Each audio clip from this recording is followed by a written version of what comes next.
श्रीमन नारायण। विगत कुछ समय से हमारे पास एक विषय को लेकर कुछ लोगों के प्रश्न आए हैं। यद्यपि हमने उन प्रश्नों का उत्तर 2-3 वर्ष पूर्व ही अपने लेखों के माध्यम से दे दिया था, किंतु फिर भी बहुत बार लोगों ने प्रश्न किया, तो हमने यह विचार किया कि इस विषय में एक वीडियो वक्तव्य जारी किया जाए। पूर्व काल में जब हमने रामभद्राचार्य के प्रक्षिप्तवाद का खंडन प्रारंभ किया था, उनकी ओर से, अब तो स्वर्गीय हो गए, आदरणीय रामाधार शर्मा उपाध्याय जी प्रक्षिप्तवाद के समर्थन में हमसे लिखित शास्त्रार्थ कर रहे थे, जो संपूर्णतया हमारी पुस्तक उत्तरकांड प्रसंग एवं संन्यासाधिकार विमर्श में प्रकाशित भी है। उसी के अष्टम भाग के अंतर्गत उन्होंने एक प्रश्न किया था, यथा ही चोरस् तथा ही बुद्धस् तथा गतंग नास्तिकमत्र विद्धि। इस प्रकार से उन्होंने जो आपत्ति की वाल्मीकि रामायण के ऊपर कि यहाँ बुद्ध शब्द जो आया यह नहीं होना चाहिए, लुब्ध होना चाहिए। यद्यपि करपात्री स्वामी इत्यादि ने बुद्ध शब्द के पाठ को भी स्वीकार किया है। स्वामी करपात्री जी ने जब रामायण मीमांसा लिखी तो उन्होंने बुद्ध शब्द को भी इस पाठ में स्वीकार किया है, और इस आधार पर यह नहीं कहा जा सकता कि बुद्ध के बाद रामायण की रचना हुई। उसमें जो तथागत शब्द है और बुद्ध शब्द है, ये दोनों एक दूसरे के पर्याय प्रतीत होते हैं, लेकिन इनके भी दशविध प्रकार होते हैं। कुछ पुत्रात्मा वाले होते हैं, कुछ देहात्मा वाले होते हैं, कुछ इंद्रियात्मा वाले होते हैं, कुछ बुद्धिरात्मा वाले होते हैं, कुछ शून्यात्मा वाले होते हैं। ऐसे करके श्रावक, श्रौगत, निर्ग्रंथ, अरहत, बौद्ध, जैन, चारवाक, दिगंबर, जैनों में भी दिगंबर मत एक दार्शनिक दृष्टि से स्वातंत्र रखता है, बौद्धों में भी तथागत मत एक स्वातंत्र दृष्टि रखता है। ये 10 विध हो जाते हैं ये नास्तिक दर्शन में, कुल मिला के 10 विध। एक आजीविक भी बीच में चले थे, तो ये 10 विध हो जाते हैं। इसीलिए बुद्ध और तथागत दोनों को ये देहात्मा, प्राणात्मा, इंद्रियात्मा, बुद्धिरात्मा, शून्यात्मा, पुत्रात्मा इत्यादि प्रभेदों के कारण अलग अलग समझना चाहिए। अब बहुत से लोगों ने, जिसमें एक कलकत्ता के कोई व्यक्ति हैं, नाम तो मुझे नहीं पता, कलकत्ता के कोई व्यक्ति हैं जिनका मेरे पास 10 दिन पूर्व एक फ़ोन आया था, जिसमें उन्होंने कहा कि पुरी के शंकराचार्य जी और रामानुज संप्रदाय से श्री राघवाचार्य जी और भी अन्य प्रभृति विद्वानों का यह मत है कि जो शुद्धोदन के पुत्र क्षत्रिय सिद्धार्थ संज्ञक गौतम बुद्ध हुए, वे भगवान विष्णु के अवतार नहीं हैं। जो अजन पुत्र या अजिन पुत्र काश्यप बुद्ध हुए, वे जो ब्राह्मण थे, वे भगवान विष्णु के अवतार के रूप में परिगणित हैं शास्त्रीय दृष्टि में। कालांतर में द्रोहपूर्वक जो क्षत्रिय शुद्धोदन पुत्र बुद्ध हैं, उनको भगवान के अवतार के रूप में स्थापित करने का विधर्मियों ने कुचक्र किया। ऐसा इन आचार्यों का भी मत है। इसमें मेरा क्या मत है यह बताया जाए। तो हमने कहा कि इसका उत्तर तो हमने लिख दिया है 2-3 वर्ष पूर्व ही, लेकिन फिर भी एक वक्तव्य मुझे यदि प्रासंगिक लगेगा तो मैं दूंगा। यद्यपि हमने जो समाधान प्रस्तुत किया था, जब वह समाधान प्रकाशित हुआ तो लोगों ने कहा कि आपको अपनी बात पुरी के शंकराचार्य जी तक पहुंचानी चाहिए। हमने यह प्रयास भी किया पहुंचाने का, लेकिन बात वहां तक पहुंची नहीं। बाद में मुझे सूचना नहीं थी, जब दुर्घटना घटित हुई तब मुझे सूचना प्राप्त हुई।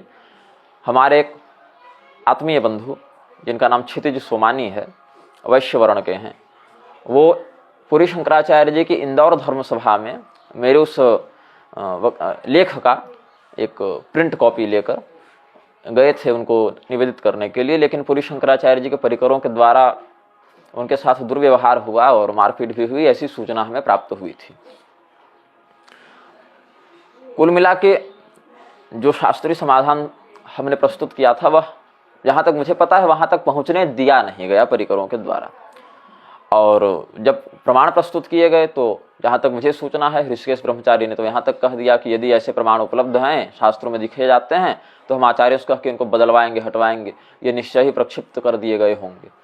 मतलब आप जो कहें, यदि वो बात शास्त्र में मिल जाए तो आप ज्ञानी हो गए, यदि न मिले तो शास्त्र की बात को बदल दो। ये जो रोग है ये तो पूरी शंकराचार्य जी के परिकरों में भी व्याप्त हो ही रहा है। जब अपने मन को अच्छी लगने वाली बात प्रामाणिक हो जाती है और जिन बातों से हमारा खंडन हो जाता है वे श्लोक बदल दिए जाने चाहिए, ये इनका अब उद्देश्य बनता जा रहा है। हमें जहाँ तक सूचना प्राप्त है ये घटना ऐसे ही घटित हुई है।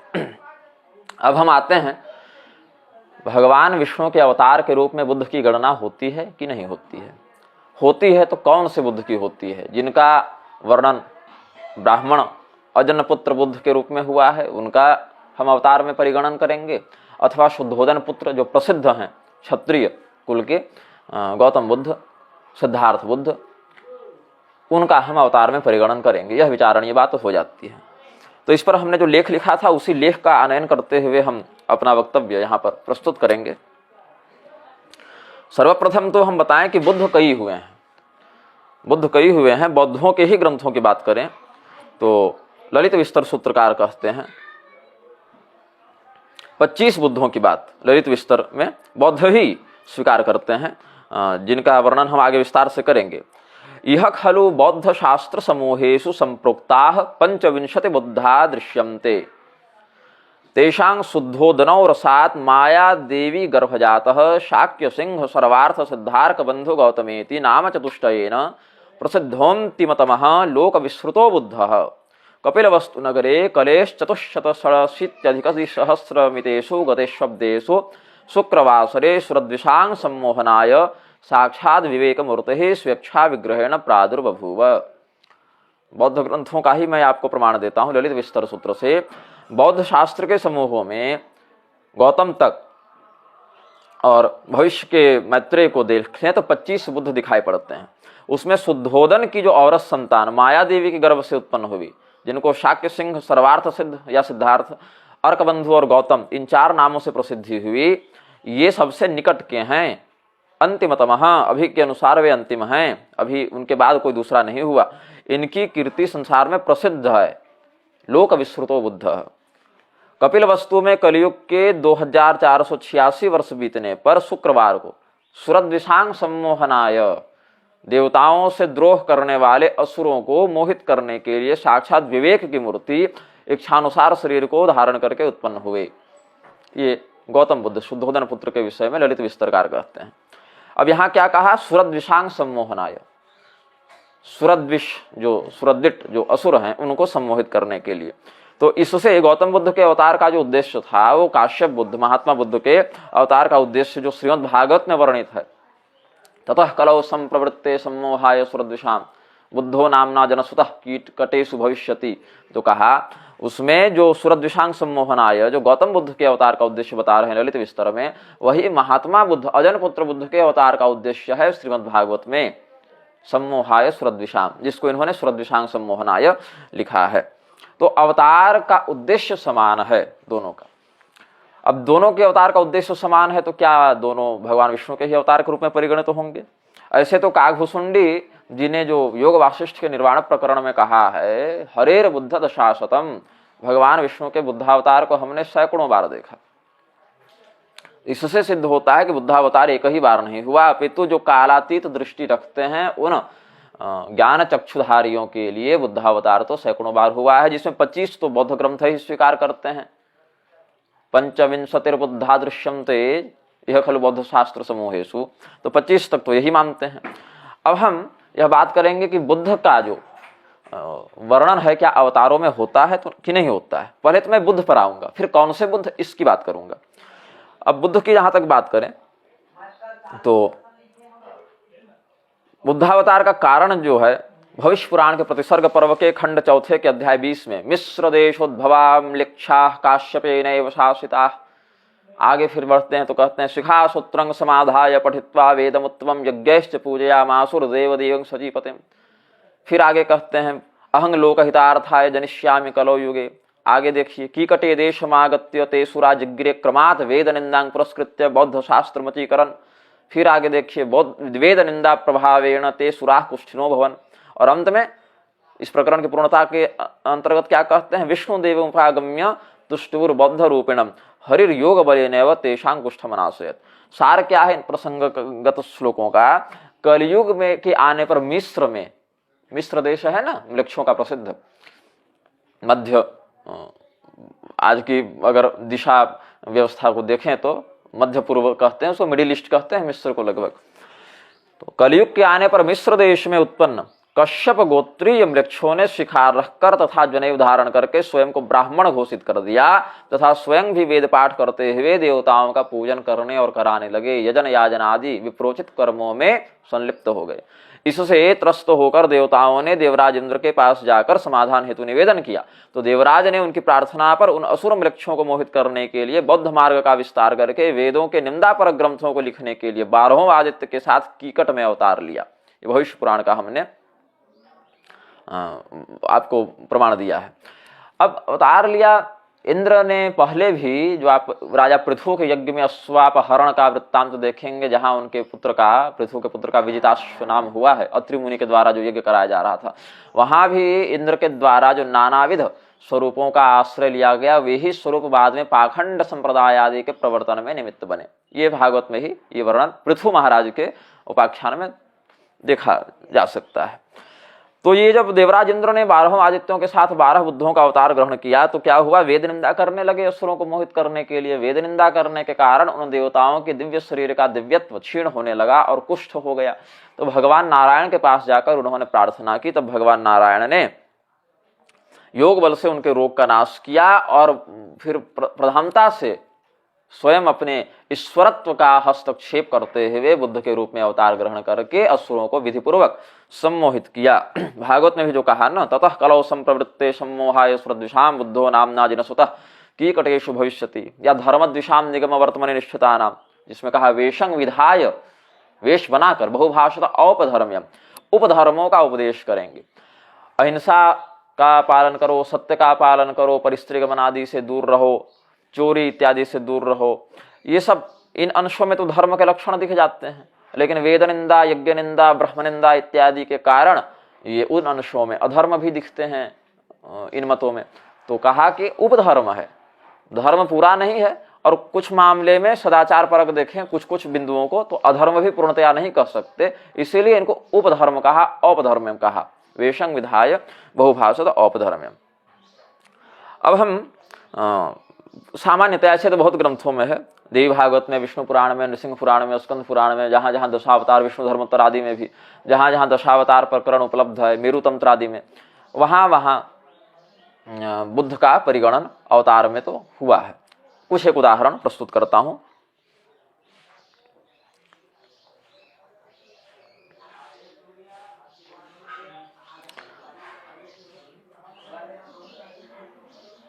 सबसे पहले भविष्य पुराण के प्रतिसर्ग पर्व का ही मैं बता दूं, जहां पर भगवान का काश्यप के रूप में पहले वर्णन है। काश्यपाद उद्भवो देवो गौतमो नाम विश्रुतः, और भगवान फिर पटना जाकर उपदेश करते हैं। एतस्मिन्नैव काले तु कलिना संस्मृतो हरि, काश्यपाद उद्भवो देवो गौतमो नाम विश्रुतः। इनका नाम ही गौतम था और काश्यप गोत्री थे। बौद्ध धर्मं समाश्रित्य पट्टने प्राप्तवान हरि। भविष्य पुराण के प्रतिसर्ग पर्व खंड प्रथम अध्याय 6 श्लोक 36 में ऐसा कहते हैं। अब शुद्धोदन पुत्र के रूप में शौद्धोदन का वर्णन कहाँ है? शुद्धोदनस्य पुत्र शौद्धोदन, या प्रत्ययांतर से शौद्धोदनी ही। शुद्धोदनस्तमालोक्य महासारं रथायुतैः प्रावृतं तरसा माया देवी माने तुमाजयौ। आगे कहा बौद्धं शौद्धोदनाद्यग्रे कृत्वा तामग्रतः पुनः योद्धुं समागता मृक्ष कोटि लक्ष सुतैर्वृता। कल्कि पुराण में जो भविष्य में भगवान कल्कि का अवतार होगा मृक्षों के संहार के लिए, उसमें प्रधानता से उनका संघर्ष बौद्धों के साथ ही होगा। ये मुसलमान और ईसाई उस समय तक इस रूप में नहीं रहेंगे, प्रधानता से उस समय मृक्ष के लिए बौद्धों का ही बाहुल्य देखा जाएगा। तो भगवान कल्कि जब बौद्धों का विनाश करेंगे तो इधर से शुद्धोदन, माया देवी, ये सब पुनः प्रकट होंगे। शौद्धोदन जो उनके पुत्र हैं शुद्धोदन के, गौतम बुद्ध, वो सब भी आएंगे और बौद्धों का नेतृत्व करेंगे लड़ने में। मतलब इधर से भी भगवान ही है, उधर से भी भगवान ही है। अधर्म है ना भगवान की पीठ, तो पीठ की ओर से भी भगवान है, और वक्षस्थल जहां धर्म का वास है उधर से भी भगवान ही है। तो अधर्म की ओर से शुद्धोदन का, शुद्धोदन पुत्र का स्वरूप धारण करके जो आएंगे, तो उनके नेतृत्व में बौद्धगण भगवान कल्कि से युद्ध करेंगे। जयदेव कवि इत्यादि ने भी कारुण्य मातनवते इत्यादि, सदैव पशुघातम इत्यादि जो कहा, इसमें बुद्ध अवतार का संकेत किया है। अब भगवान नारायण का बुद्ध के रूप में जो अवतार हुआ है उसके लिए कहते हैं दशावतार प्रकरण आदि का हम विचार करते हैं। दशावतार प्रकरण में जो माहेश्वर तंत्र का अष्टादश पटल है उसका श्लोक 35 से 39 तक देखिए। तपश्चरसु सर्वेषु असुरेषु जयार्थिषु विष्णु सुदुस्तरांग माया मास्यास्य सुरनोदितः मोहयामास योगात्मा तपो विघ्नाय तान् प्रभुः समूढ़ान् बुद्ध रूपेण तानुवाच महामनाः शक्या जेतुं सुराः सर्वे युष्माभिरिति दर्शनैः बौद्ध धर्मं समास्थाय शक्यास्ते बभूवीरे तानुवाचार्हतो मम यूयं भवतमद्विधाः ज्ञानेन सहितं धर्मं ते चार्हन्त इति स्मृताः बौद्धश्रावक निर्ग्रन्थाः सिद्ध पुत्रास्तथैव च एते सर्वे विचारहन्तो विज्ञेया दुष्टचारिणः। विजय की कामना से तपस्या करने वाले असुरों को विष्णु भगवान ने मोहित करने वाली माया से अपने वश में करके बुद्ध रूप धारण करके कहा कि दर्शनों के, दार्शनिक मतों के पालन से सभी देवता आप लोगों के द्वारा जीते जा सकते हैं। इसीलिए आप सब इस बौद्ध धर्म में आस्थावान होकर जो बौद्ध का आचार है उसका पालन करें तो देवताओं पर आप विजय प्राप्त कर सकते हैं। बुद्ध भगवान के, नारायण ने जो माया का प्रयोग करके बुद्ध स्वरूप धारण किया था, उनके ऐसा कहने पर वे असुर बौद्ध मतावलंबी हो गए। भगवान ने देखा इनके धर्म का लोप हो रहा है तो कहा जैसा मैं हूं वैसे ही तुम हो जाओ। भगवान के सब ये बुद्ध स्वरूप के अनुयायी बन गए, जिसका संकेत आपको विष्णु पुराण में भी मिल जाएगा, विष्णु पुराण में भी मिल जाएगा। जो भगवान ने माया मोह का अवतार लिया है वो आपको मिल जाएगा विष्णु पुराण में भी। ये माहेश्वर तंत्र की बात का समन्वय। उनके ज्ञान के, धर्म के लोप को देखकर भगवान ने कहा कि जैसा मैं हूं वैसे हो जाओ और मेरे द्वारा बताए विधि से बौद्ध धर्म का पालन करो। तो वे सब पुनः अरहत कहलाए। तो बौद्ध, श्रावक, निर्ग्रंथी, सिद्धपुत्र, जैन, अरहत इत्यादि ये सब जो वेद विरुद्ध मार्ग में प्रवृत्त होने के कारण दुष्टता को धारण कर चुके थे, उनकी अरहत संज्ञा हो गई। तो हम जब इन सनातनी ग्रंथों पर और बौद्ध ग्रंथों पर दृष्टिपात हम कर रहे थे तो हमें बहुत से अच्छे, आश्चर्यजनक और अप्रचलित प्रमाण प्राप्त हुए जो कि परंपरा सिद्ध विद्वान तो जानते हैं लेकिन जन सामान्य नहीं जानता। और समग्रता से अध्ययन के अभाव में कभी इसको बुद्ध स्वीकार करता है, कभी इसको बुद्ध स्वीकार करता है, कभी दोनों को ही नहीं करता। भविष्य पुराण के उत्तर पर्व के अध्याय 190 के श्लोक 6 में देखें। मत्स्य कूर्मो वराहश्च नारसिंहोथ वामनः रामो रामश्च कृष्णश्च बुद्धः कल्की च ते दश। पद्म पुराण के उत्तरखंड के अध्याय 71 के श्लोक 27 में कहते हैं मत्स्य कूर्मो वराहश्च नृसिंहो वामनश्च तथा रामो रामश्च कृष्णश्च बुद्धः कल्की ततस्मृतः एते दशावताराश्च पृथिव्यां परिकीर्तिताः। पद्म पुराण के उत्तरखंड के ही अध्याय 236 के श्लोक 6 में कहते हैं दैत्यानां नाशनार्थाय विष्णुना बुद्ध रूपिणा बौद्ध शास्त्र मसत् प्रोक्तम नग्न नीलपटादिकम। ऐसे ही बुद्धावतार की गणना कहीं कहीं दशावतार में है और कहीं कहीं नहीं भी है। जहां नहीं गणना है वहां बलराम जी को गिना है और जहां बलराम जी को नहीं गिना है वहां बुद्ध को गिना है दशावतार में। भगवान नारायण स्वयं भविष्यवाणी करते हैं विष्णु धर्मोत्तर पुराण के तृतीय खंड के अध्याय 351 के श्लोक 54 में मया बुद्धेन वक्तव्या धर्माः कलियुगे पुनः हंतव्या म्लेच्छराजानस् तथा विष्णु सात्मना। मेरे कलयुग में 2 अवतार होंगे, बुद्धावतार और कल्कि अवतार। बुद्धावतार के द्वारा हम असुरों को सम्मोहित करने वाले धर्म का उपदेश करेंगे और जब वे म्लेच्छ बाहुल्यता से धर्म का, सनातन का लोप करने में लग जाएंगे तो हम विष्णु यश के पुत्र कल्कि के रूप में आकर उन म्लेच्छ राजाओं का संहार भी करेंगे। शुद्धोदन का पुत्र शाक्य या शाक्य मुनि, शाक्य सिंह इत्यादि है ना सिद्धार्थ की उपाधियां जो हमने ललित विस्तर से भी बताया। अर्कबंधु, शाक्य सिंह, सर्वार्थ सिद्ध, गौतम आदि जो उनके नाम हैं। तो उसके संदर्भ में शाक्य, शुद्धोदन का पुत्र शाक्य, शाक्य का पुत्र राहुल, ये जो उनकी वंश परंपरा है उसका वर्णन हमारे सनातनी ग्रंथों में भी देखा जा सकता है। वायु पुराण के उत्तरार्ध के अध्याय 37 श्लोक 254, 284, 285 में देखें। भविता संजयश्चापि वीरो राजा रणंजया संजयस्य सुत शाक्य साक्षात् शुद्धोदनो भवत् शुद्धोदनस्य भविता शाक्यार्थे राहुल स्मृतः प्रसीनजित् ततो भाव्य क्षुद्रो को भविता ततः। तो ये सब उनकी जो वंशावली है वो हमारे सनातनी शास्त्रों में भी वर्णित है।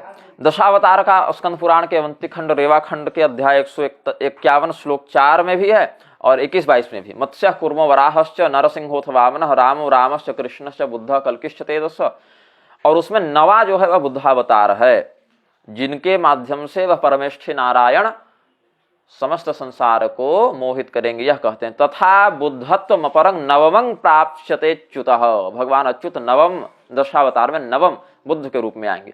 शांतिमान देवदेवेशो मधुहंता मधुप्रिय तेन बुद्ध स्वरूपेण देवेन परमेष्ठिना भविष्यति जगत सर्वं मोहितं सचराचरम। और ज्योतिष मत में भी पराशर मुनि का है पाराशर होरा शास्त्र, बृहत पाराशर होरा शास्त्र, उसके दूसरे अध्याय में ही 2 से 7वें श्लोक तक देख लें। रामः कृष्णश्च भो विप्र नृसिंह सूकर तथा एते पूर्णावताराश्च यन्ये जीवान सकान्विताः। उसमें फिर जो 10 विध अवतार हैं भगवान के, उनमें जो श्री रामचंद्र जी के रूप में सूर्य हैं, चंद्रमा के रूप में भगवान कृष्ण हैं, मंगल के रूप में नृसिंह हैं। इसीलिए ऋण मोचन स्तोत्र जो है वो मंगल का भी है और नृसिंह भगवान का भी है, दोनों के साम्यता है। बुद्ध जो है वो बुध के रूप में है, वामन भगवान गुरु के रूप में है, भार्गव मतलब शुक्राचार्य के रूप में, भार्गव मतलब परशुराम है, और कूर्म भास्कर पुत्र मतलब शनि के रूप में है, शुकर वाराह अवतार के रूप में राहु हैं, और मीन अवतार के रूप में केतु हैं। और जो अन्य जो खेटज हैं, अन्य जो ग्रह नक्षत्र आदि हैं, वे भी परमात्मा के ऐसे ऐसे अंश जानने चाहिए। अब मैंने जो बताया आपको, इंद्र इत्यादि के द्वारा जब पहले बुद्धावतार का प्रयास किया गया, फिर उनको वेद निंदा के कारण कुष्ठ हो गया, तो भगवान नारायण की शरणागति में वे गए। भगवान नारायण ने कहा ठीक है चलो तुम्हारा हम उद्धार करेंगे। अब कोई भी कार्य करते हैं सबसे पहले क्या करते हैं, श्री गणेश करते हैं, क्योंकि भगवान विष्णु के जितने अवतार अभी तक हुए हैं सब धर्म की रक्षा के लिए, वेद मार्ग की रक्षा के लिए। श्रुति से तुपालक राम तुम जगदीश माया जानकी, है ना, धर्म संस्थापनार्थाय संभवामि युगे युगे। तो भगवान के जितने अवतार हैं बुद्धावतार के अतिरिक्त, उनका उद्देश्य धर्म की संस्थापना, वैदिक मार्ग की स्थापना करने का रहा है। अब इस अवतार में कालक्षेपानुसार उनको कुछ ऐसा प्रकल्प करना था, मोहित करके असुरों को, कि उसमें उनको वेद की निंदा करनी पड़ेगी, कुछ नया प्रोजेक्ट उठाना है इनका। तो उससे पहले श्री गणेश करना है, भगवान गणपति को मनाना है, विघ्नेश को मनाना है। तो भगवान नारायण ने भगवान गणपति की आराधना की। ऐसे ब्रह्मवैवर्त पुराण आदि में भगवान गणपति को भगवान नारायण का ही अंश बताया गया है। इसीलिए यहाँ पर पंचदेवात्मक प्रारूप में देवताओं में अभेद बुद्धि रखनी चाहिए। तो मुद्गल पुराण में भगवान गणपति का जो विस्तृत चरित्र वर्णन है बहुत विस्तार से, मुद्गल पुराण और गणेश पुराण में। तो मुद्गल पुराण का एक प्रमाण मैं आपको देता हूं। भक्तिं देहि त्वदीयांग में सर्वसिद्धि प्रदायिनी बुद्धोहं धर्मलोपार्थं भविष्यामि कलो युगे धर्म संस्थापनं नित्यं करोमि गणनायक धर्मलोपार्थमेवाहं त्वया बुद्धः प्रकीर्तितः एतदेव विरुद्धं मे प्राप्तं ढूंढे दयानिधे तदर्थं शरणं नाथ यातु हम ते पदस्य च। भगवान बृहस्पति गणपति से जब नारायण भगवान ने कहा, आज तक हमारे जितने अवतार हुए थे धर्म की स्थापना के लिए हुए थे, लेकिन ये बुद्धावतार असुरों को मोहित करने में जो निमित्त बनेगा उसमें मुझे धर्म विलोपन का करना पड़ेगा प्रयोग। तो इसके लिए मुझे कोई दोष न लगे, ये वेद निंदा मुझ पर हावी न हो जाए, इसके लिए आप विघ्नराज हैं, आप इसको अपनी ओर से अनुग्रह करें, क्योंकि अनुग्रहात्मक स्वरूप है भगवान गणपति का। तो भगवान ब्रह्मस्पति परब्रह्म रूपे गणेश्वर ने कहा, मां भयं कुरु विष्णु त्वं धर्मयुक्तो भविष्यसि कलि प्रवर्तने दोषो नते क्वापि महात्मनः मया चतुर्युगा खेलाद रचिताः क्रम कारणात् वरदानेन मे सर्वे स्वस्वकालयुता बभूव कलिस्तेषु महापापी मया संस्थापितो भवत् मदाज्ञापालको भूत्वा भव बुद्धस्त्वमादरात्। आप आदर पूर्वक बुद्ध स्वरूप धारण करें, निश्चिंत हो जाएं। ये सब चारों युग तो हमारे ही बनाए हुए हैं खेल खेल में, इसीलिए हमारे सम्मति से, हमारे वरदान के प्रभाव से आपको ये वेद निंदा का दोष व्याप्त नहीं होगा, आपके अंदर ये वेद बाधा का विघ्न नहीं आएगा। ये हम आपको अनुग्रह करते हैं। ये भगवान गणपति ने सम्मति प्रदान की। और बाद में कहा, सर्वान सम्मोह्य विश्वात्मा बुद्ध कलि प्रवर्तक, कलियुग को बढ़ाने में आप बुद्ध के रूप में जब आएंगे हे विश्वात्मन नारायण, तो उस स्थिति में मेरी आज्ञा से ही आप ऐसा कर रहे हैं, इसीलिए कर्म स्वातंत्र कर्म अनुबंध में आप फंसेंगे नहीं और आपको दोष लगेगा नहीं, क्योंकि आप हमारे आदेश से कर रहे हैं। और मैं ब्रह्मस्पति के रूप में उस कर्म प्रारब्ध का संहार कर दूंगा। संस्थितः कैकटे देशे गुप्त रूपेण मानदः, लेकिन आप गुप्त रूप से जाइएगा, बताते मत चलिएगा कि मैं नारायण हूं। कैकट देश में, कीकट देश में, जो आप जाएंगे तो अजन पुत्र जो ब्राह्मण बुद्ध हुए ये कीकट देश में हुए, उनका यहाँ पर गणपति भगवान के अनुग्रह से वर्णन मुद्गल पुराण में मिलता है। और लेकिन कहा उसमें पूजा नहीं होगी आपकी, ये मत सोचिएगा कि बुद्ध के रूप में जाएंगे तो पूजित भी हो जाएंगे, नहीं, वहां पर आपको पूजनाधिकार प्राप्त नहीं होगा। तथापि पूजया हीनो बभूव बुद्ध रूप दृक् विष्णुर वेद विरुद्धस्थ मार्ग संसर्जनात् किल। मुद्गल पुराण के 8वें खंड के अध्याय 15 से मैं यह प्रमाण दे रहा हूं। तो ये जो अवतार हुआ ये अजनपुत्र बुद्ध के रूप में हुआ। बुद्धावतार की कई तिथियां शास्त्रों में वर्णित हैं, जैसे कि जो बुद्ध पूर्णिमा इत्यादि प्रचलित हैं वो तो ठीक है, कुछ लोग विजयादशमी के दिन बुद्धावतार बताते हैं, कुछ लोग कहते हैं कि नहीं, शुक्ल पक्ष की दशमी में विशाखा नक्षत्र और रविवार था, तब दिन के 6 घड़ी बीतने पर बुद्धावतार हुआ, और शुक्ल दशमी और विशाखा का योग लगभग आषाढ़ महीने के आसपास बनेगा, ऐसा हम समझते हैं। जो कि शक्ति संगम तंत्र के छिन्नमस्ता खंड के 6ठे पटल के श्लोक 66 से शुक्ला च दशमी देवी रविवारेण संयुता शुक्ल योगो विशाखायं दिवा नाड़ी च षट तदा बुद्धोवतीर्णो देवेशी ततः कलियुगे शृणु, ऐसा करके। क्या बुद्ध की उपासना सनातनियों को करनी चाहिए? तो सामान्यतया नहीं करनी चाहिए। सम्मान रखें, भगवत बुद्धि रखें, भगवत अवतार होने के कारण रखें, लेकिन सपर्या विधान में उनकी अर्चा नहीं करनी चाहिए सनातनियों को, वैदिक मार्गानुयायियों को। हाँ, जो व्यक्ति वेद में अधिकृत नहीं, जिनका वेद में अधिकार नहीं, घर वापसी टाइप के जो भी बहुत सारे लोग हो जाते हैं, और घर वापसी का तो मैं विस्तार से विवेचन अपने वर्णाश्रम व्यवस्था वाले वीडियो में करूंगा, थोड़ा समय नहीं मिल पा रहा है उसके लिए विशेष मुझे। लेकिन ऐसे ही किसी को नहा धोआ कर तिलक चिंतन करके धोती पहना के सीधे ब्राह्मण क्षत्रिय वैश्य शूद्र घोषित कर देना शास्त्रीय विधि में नहीं है। देवल स्मृति की भी जो बात करते हैं उसका भी हम विवेचन प्रस्तुत करेंगे। घर वापसी के प्रकरण में बहुत लंबा वक्तव्य उसमें मेरा हो जाएगा, 2 घंटे 2.5 घंटे तक भी जा सकता है वो वक्तव्य, बहुत विस्तार से मैं उस पर चर्चा करना चाहता हूँ, इसलिए समय देकर वो बनाऊंगा वीडियो। तो भगवान बुद्ध का जो पूजन है, अर्चन है, वे ऐसे व्यक्ति करें जिनकी सनातन धर्म में आस्था तो है, किंतु वे वैदिक मार्ग का अनुसरण करने में या तो अधिकृत नहीं है या तो समर्थ नहीं है। ऐसे लोगों के लिए कहा, मेरु तंत्र में जो दशावतार मंत्र प्रकाश पटल 26वां जो है उसके अंतर्गत कहते हैं, अथातः संप्रवक्ष्यामि बौद्ध मंत्र महाफलम सभ्यत्वान्न द्विजाति नाम अधिकारोस्ति कर्हिचित। सभ्य द्विजातियों के लिए इसमें अधिकार नहीं है। वाम मार्ग रता विप्रा कुंडका जाति विच्युता हीना वैदिक संस्कार प्रमादान लक्ष्यताम गता। जो लोग वर्ण संकर हैं, जो लोग प्रमाद पूर्वक मृक्ष बन गए, जो लोग भय से धर्म परिवर्तन कर लिए, जो लोग जाति बहिष्कृत हैं, जो लोग पतित हैं, जो लोग महापातकी हैं, ऐसे लोगों के लिए बौद्धं विष्णु समाराध्य भुक्तिं मुक्तिं प्रयान्ति ते पतितानाम अयं मंत्र संप्रोक्त सुखदायक। जो वेदोक्त मार्ग में अधिकृत नहीं रहे, वहां से स्खलित हो गए, च्युत हो गए, वहां से बहिष्कृत हो गए, उनके लिए भुक्ति मुक्ति प्रदान करने में बुद्ध का यह मंत्र फलदायी होता है। जो पतित हो गए उनके लिए इस माध्यम से बुद्ध की पूजा का विधान है। कैसे? नमो भगवते बुद्ध संसारार्णवतारक कलित कालादहम भीतः शरण्यं शरणंगतः या तामहम शरणंगतः। हे भगवान बुद्ध, आप इस संसार समुद्र से हमारी रक्षा करने वाले हैं, उद्धार करने वाले हैं। इस कलयुग के काल रूपी कलयुग के या कलयुग रूपी काल के आक्रमण से हम भयभीत होकर आपकी शरण में आए हैं, आप हमारी रक्षा करें। क्योंकि वैदिक मार्ग में हम जा नहीं सकते, अधिकार या सामर्थ्य नहीं है और अपना पतन भी नहीं चाहते, तो उस स्थिति मात्र के लिए मेरु तंत्र के दशावतार मंत्र प्रकाश के अंतर्गत भगवान शिव ने ये उपदेश कर दिया। तो बुद्ध के कई प्रकार हुए हैं, कई प्रभेद, 25 तो ये लोग ही मानते हैं, और योग वासिष्ठ महारामायण के अंतर्गत काकभूषुंडी जी ने सैकड़ों बुद्धों का स्वयं संस्मरण करके संकेत किया है। अब हम काश्यप बुद्ध पर नारायण ब्राह्मण जो अजन पुत्र कीकट देशांतर्गत जो काश्यप बुद्ध महात्मा बुद्ध हैं, उनके ऊपर हमारी कोई आपत्ति नहीं है। हम इस बात को संपूर्णता से स्वीकार करते हैं, संपूर्णता से मानते हैं कि वे भगवान नारायण के अवतार हैं। लेकिन हम इस बात को स्वीकार नहीं करते कि गौतम बुद्ध शुद्धोदन पुत्र सिद्धार्थ बुद्ध भगवान के अवतार नहीं है। इस बात को हम स्वीकार नहीं करते, हम दोनों को मानते हैं।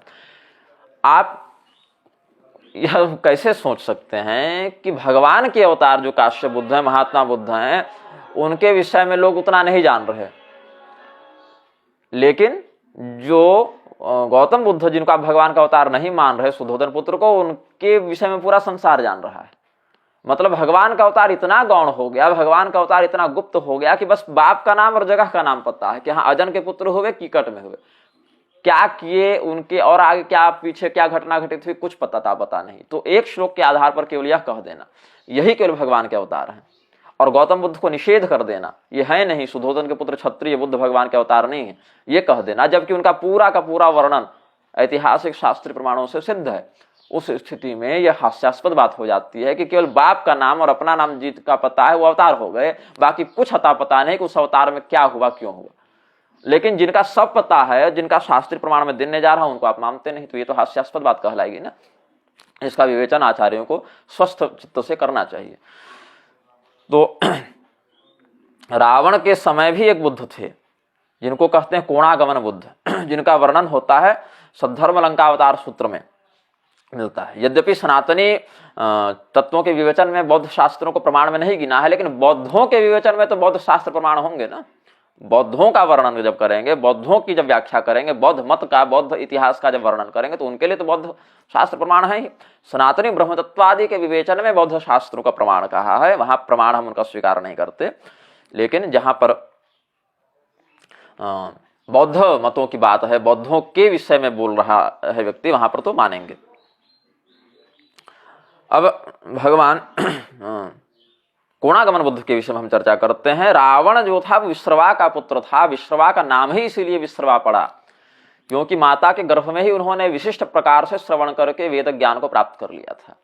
ऐसी स्थिति में विश्रवा का पुत्र रावण, जो स्वयं एक मत में वेद मंत्रों का कुछ दृष्टा पदपाठादि का ऋषि भी है, ऐसा जो रावण है वह स्वयं वेद पाठी था, वह ऐसा क्यों हो गया?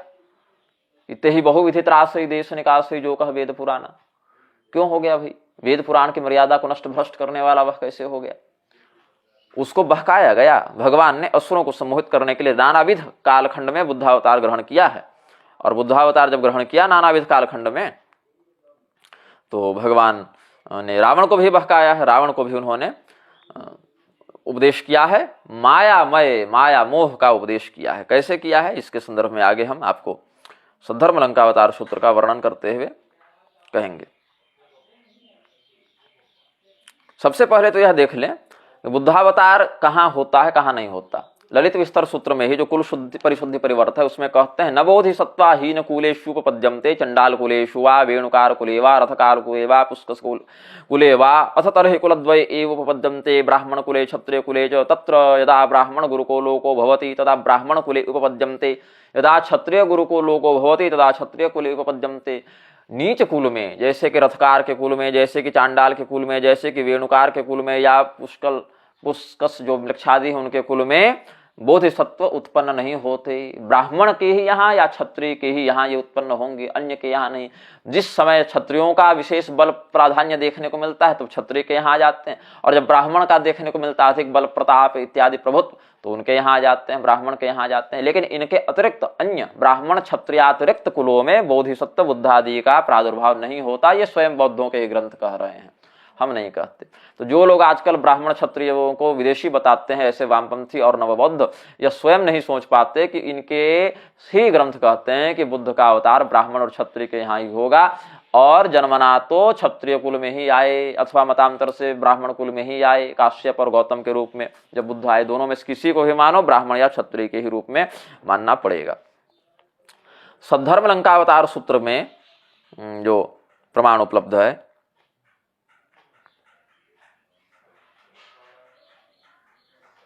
जो रामेश्वरम की जहां पर स्थापना हुई है, जहां पर वो कोना बनता है ना भारत का, वो कोना एक त्रिकोण का निर्माण देखने को मिलता है। उस त्रिकोण में कोणागमन बुद्ध का आगमन हुआ था। कोण में आगमन हुआ इसलिए नाम ही कोणागमन पड़ गया था।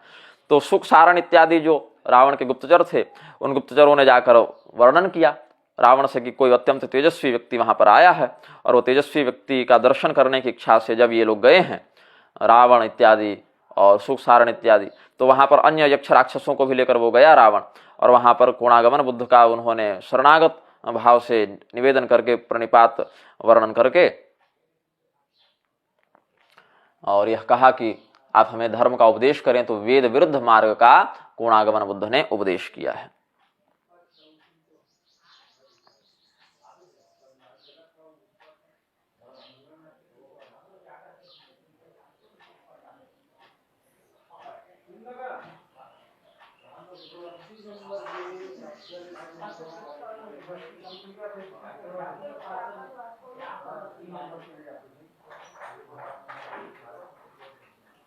अस्रौसीद रावणो राक्षसाधिपतिस्तथागताधिष्ठानात्। तथागत को आया हुआ जानकर वहां जब रावण ने सुना, अस्रौसीद रावणो राक्षसाधिपति तथागताधिष्ठानात्, तब क्या किया, स्थित मात्रस्य बुद्धस्य रावणो ह्यप्सरैः सह यक्षैश्च नाना विविधैः सुखसारण मंडितैः हृद्या गत्वा तमध्वानं यत्र तिष्ठति नायकः अवतीर्य पौष्पकाद्यानाद् वंद्य पूज्य तथागतम नाम संस्रावयस्तस्मै जिनेन्द्रेण अधिष्ठितः रावणो हं दशग्रीवो राक्षसेन्द्र इहागतः अनुगृह्णामि मे लंकाम ये चान्य प्रवासिनः। रावणाध्येषणा जो है सद्धर्म लंकावतार सूत्र का, उसके अंतर्गत रावण जब गया है तो वहां पर बुद्ध की शरणागति को स्वीकार करके उस रावण ने वेद विरुद्ध मर्यादा का उपदेश प्राप्त करके वेदों की मर्यादा का खंडन, विहिंसन, अत्याचार, आसुरी प्रवृत्ति का विस्तार करना प्रारंभ किया। ये कोणागमन बुद्ध के समय की बात है। तो इसीलिए भगवान श्री रामचंद्र जी ने भी यथा ही चोर सतथा ही बुद्ध तथागतम नास्तिक मत्र विद्धि जो कहा वाल्मीकि रामायण में, तो वहां पर भी इसीलिए बुद्ध और तथागत शब्द की संगति मिल जाती है, क्योंकि बौद्धों के ग्रंथ भी इस बात को स्वीकार करते हैं कि एक बुद्ध रावण के समय भी हुए थे जिन्होंने रावण को वेद विरुद्ध मर्यादा का उपदेश किया, जिनका नाम कोणागमन था। वो कोण में जब आए ना तो रावण उधर से पुष्पक विमान पर बैठकर समुद्र पार आया, फिर इनको निमंत्रित किया आपने यहाँ, आप हमारे यहाँ आकर राक्षसों को उपदिष्ट करें, ये सब। अब हम वर्णन करते हैं कहाँ कहाँ किस किस रूप में शुद्धोदन पुत्र गौतम क्षत्रिय का अवतार के रूप में वर्णन है। सबसे पहले तो हम वर्णन करेंगे, पहले तो मेरुतंत्र का हम वर्णन कर चुके हैं, अब आगे वर्णन करते हैं बौद्धों के ग्रंथ का भी पहले दो प्रमाण देते हैं। बोधाय जातुस्म जगत हितार्थ ममत्या तथोत्पत्ति रियंग ममेति चतुर्दिशंग सिंह गतिर विलोक्य वाणिंग च भव्यार्थ करीम वाच। बुद्ध चरितम के प्रथम अध्याय में ही आपको मिल जाएगा।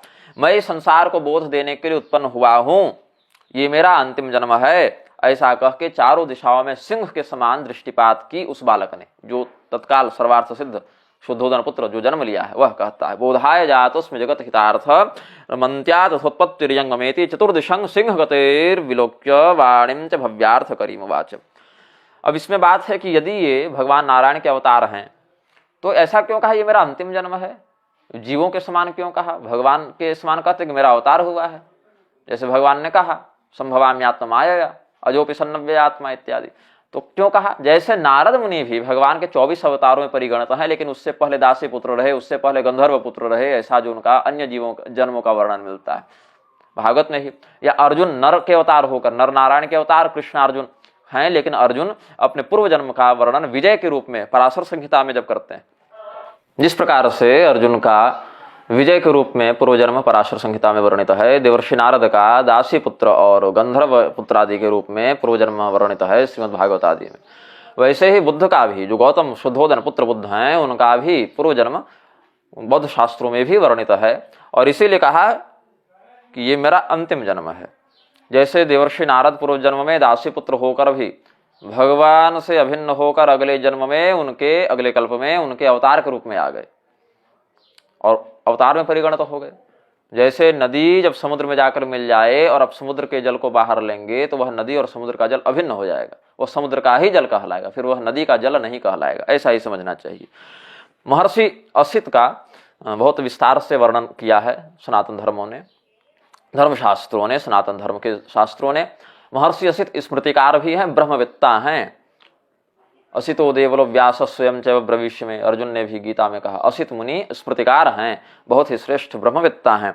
उन्होंने जब सुना, उनको जब ज्ञात हुआ अपनी तपस्या में, वो हिमालय में तपस्या कर रहे थे, उनको जब ज्ञात हुआ कि भगवान का बुद्धावतार शुद्धोदन के यहाँ हो गया है, तो भगवान के दर्शन के लिए वो आए, वहाँ आकाश मार्ग से आए और शुद्धोदन ने बड़ा स्वागत किया उनका, उनकी गोद में अपने पुत्र को देने का जब उपक्रम किया तो क्या कहते हैं महर्षि असित,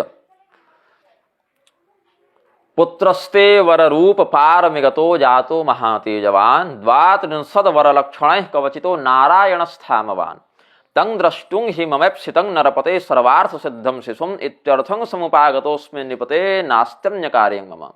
ललित विस्तर के जन्म परिवर्त के श्लोक 66 में आप देखें, हे शुद्धोदन, तुम्हारा जो पुत्र अभी जन्म लिया है वह 32 महापुरुष गत लक्षणों से युक्त है, नारायण स्थामवान, उसमें भगवान नारायण की शक्ति प्रतिष्ठित है।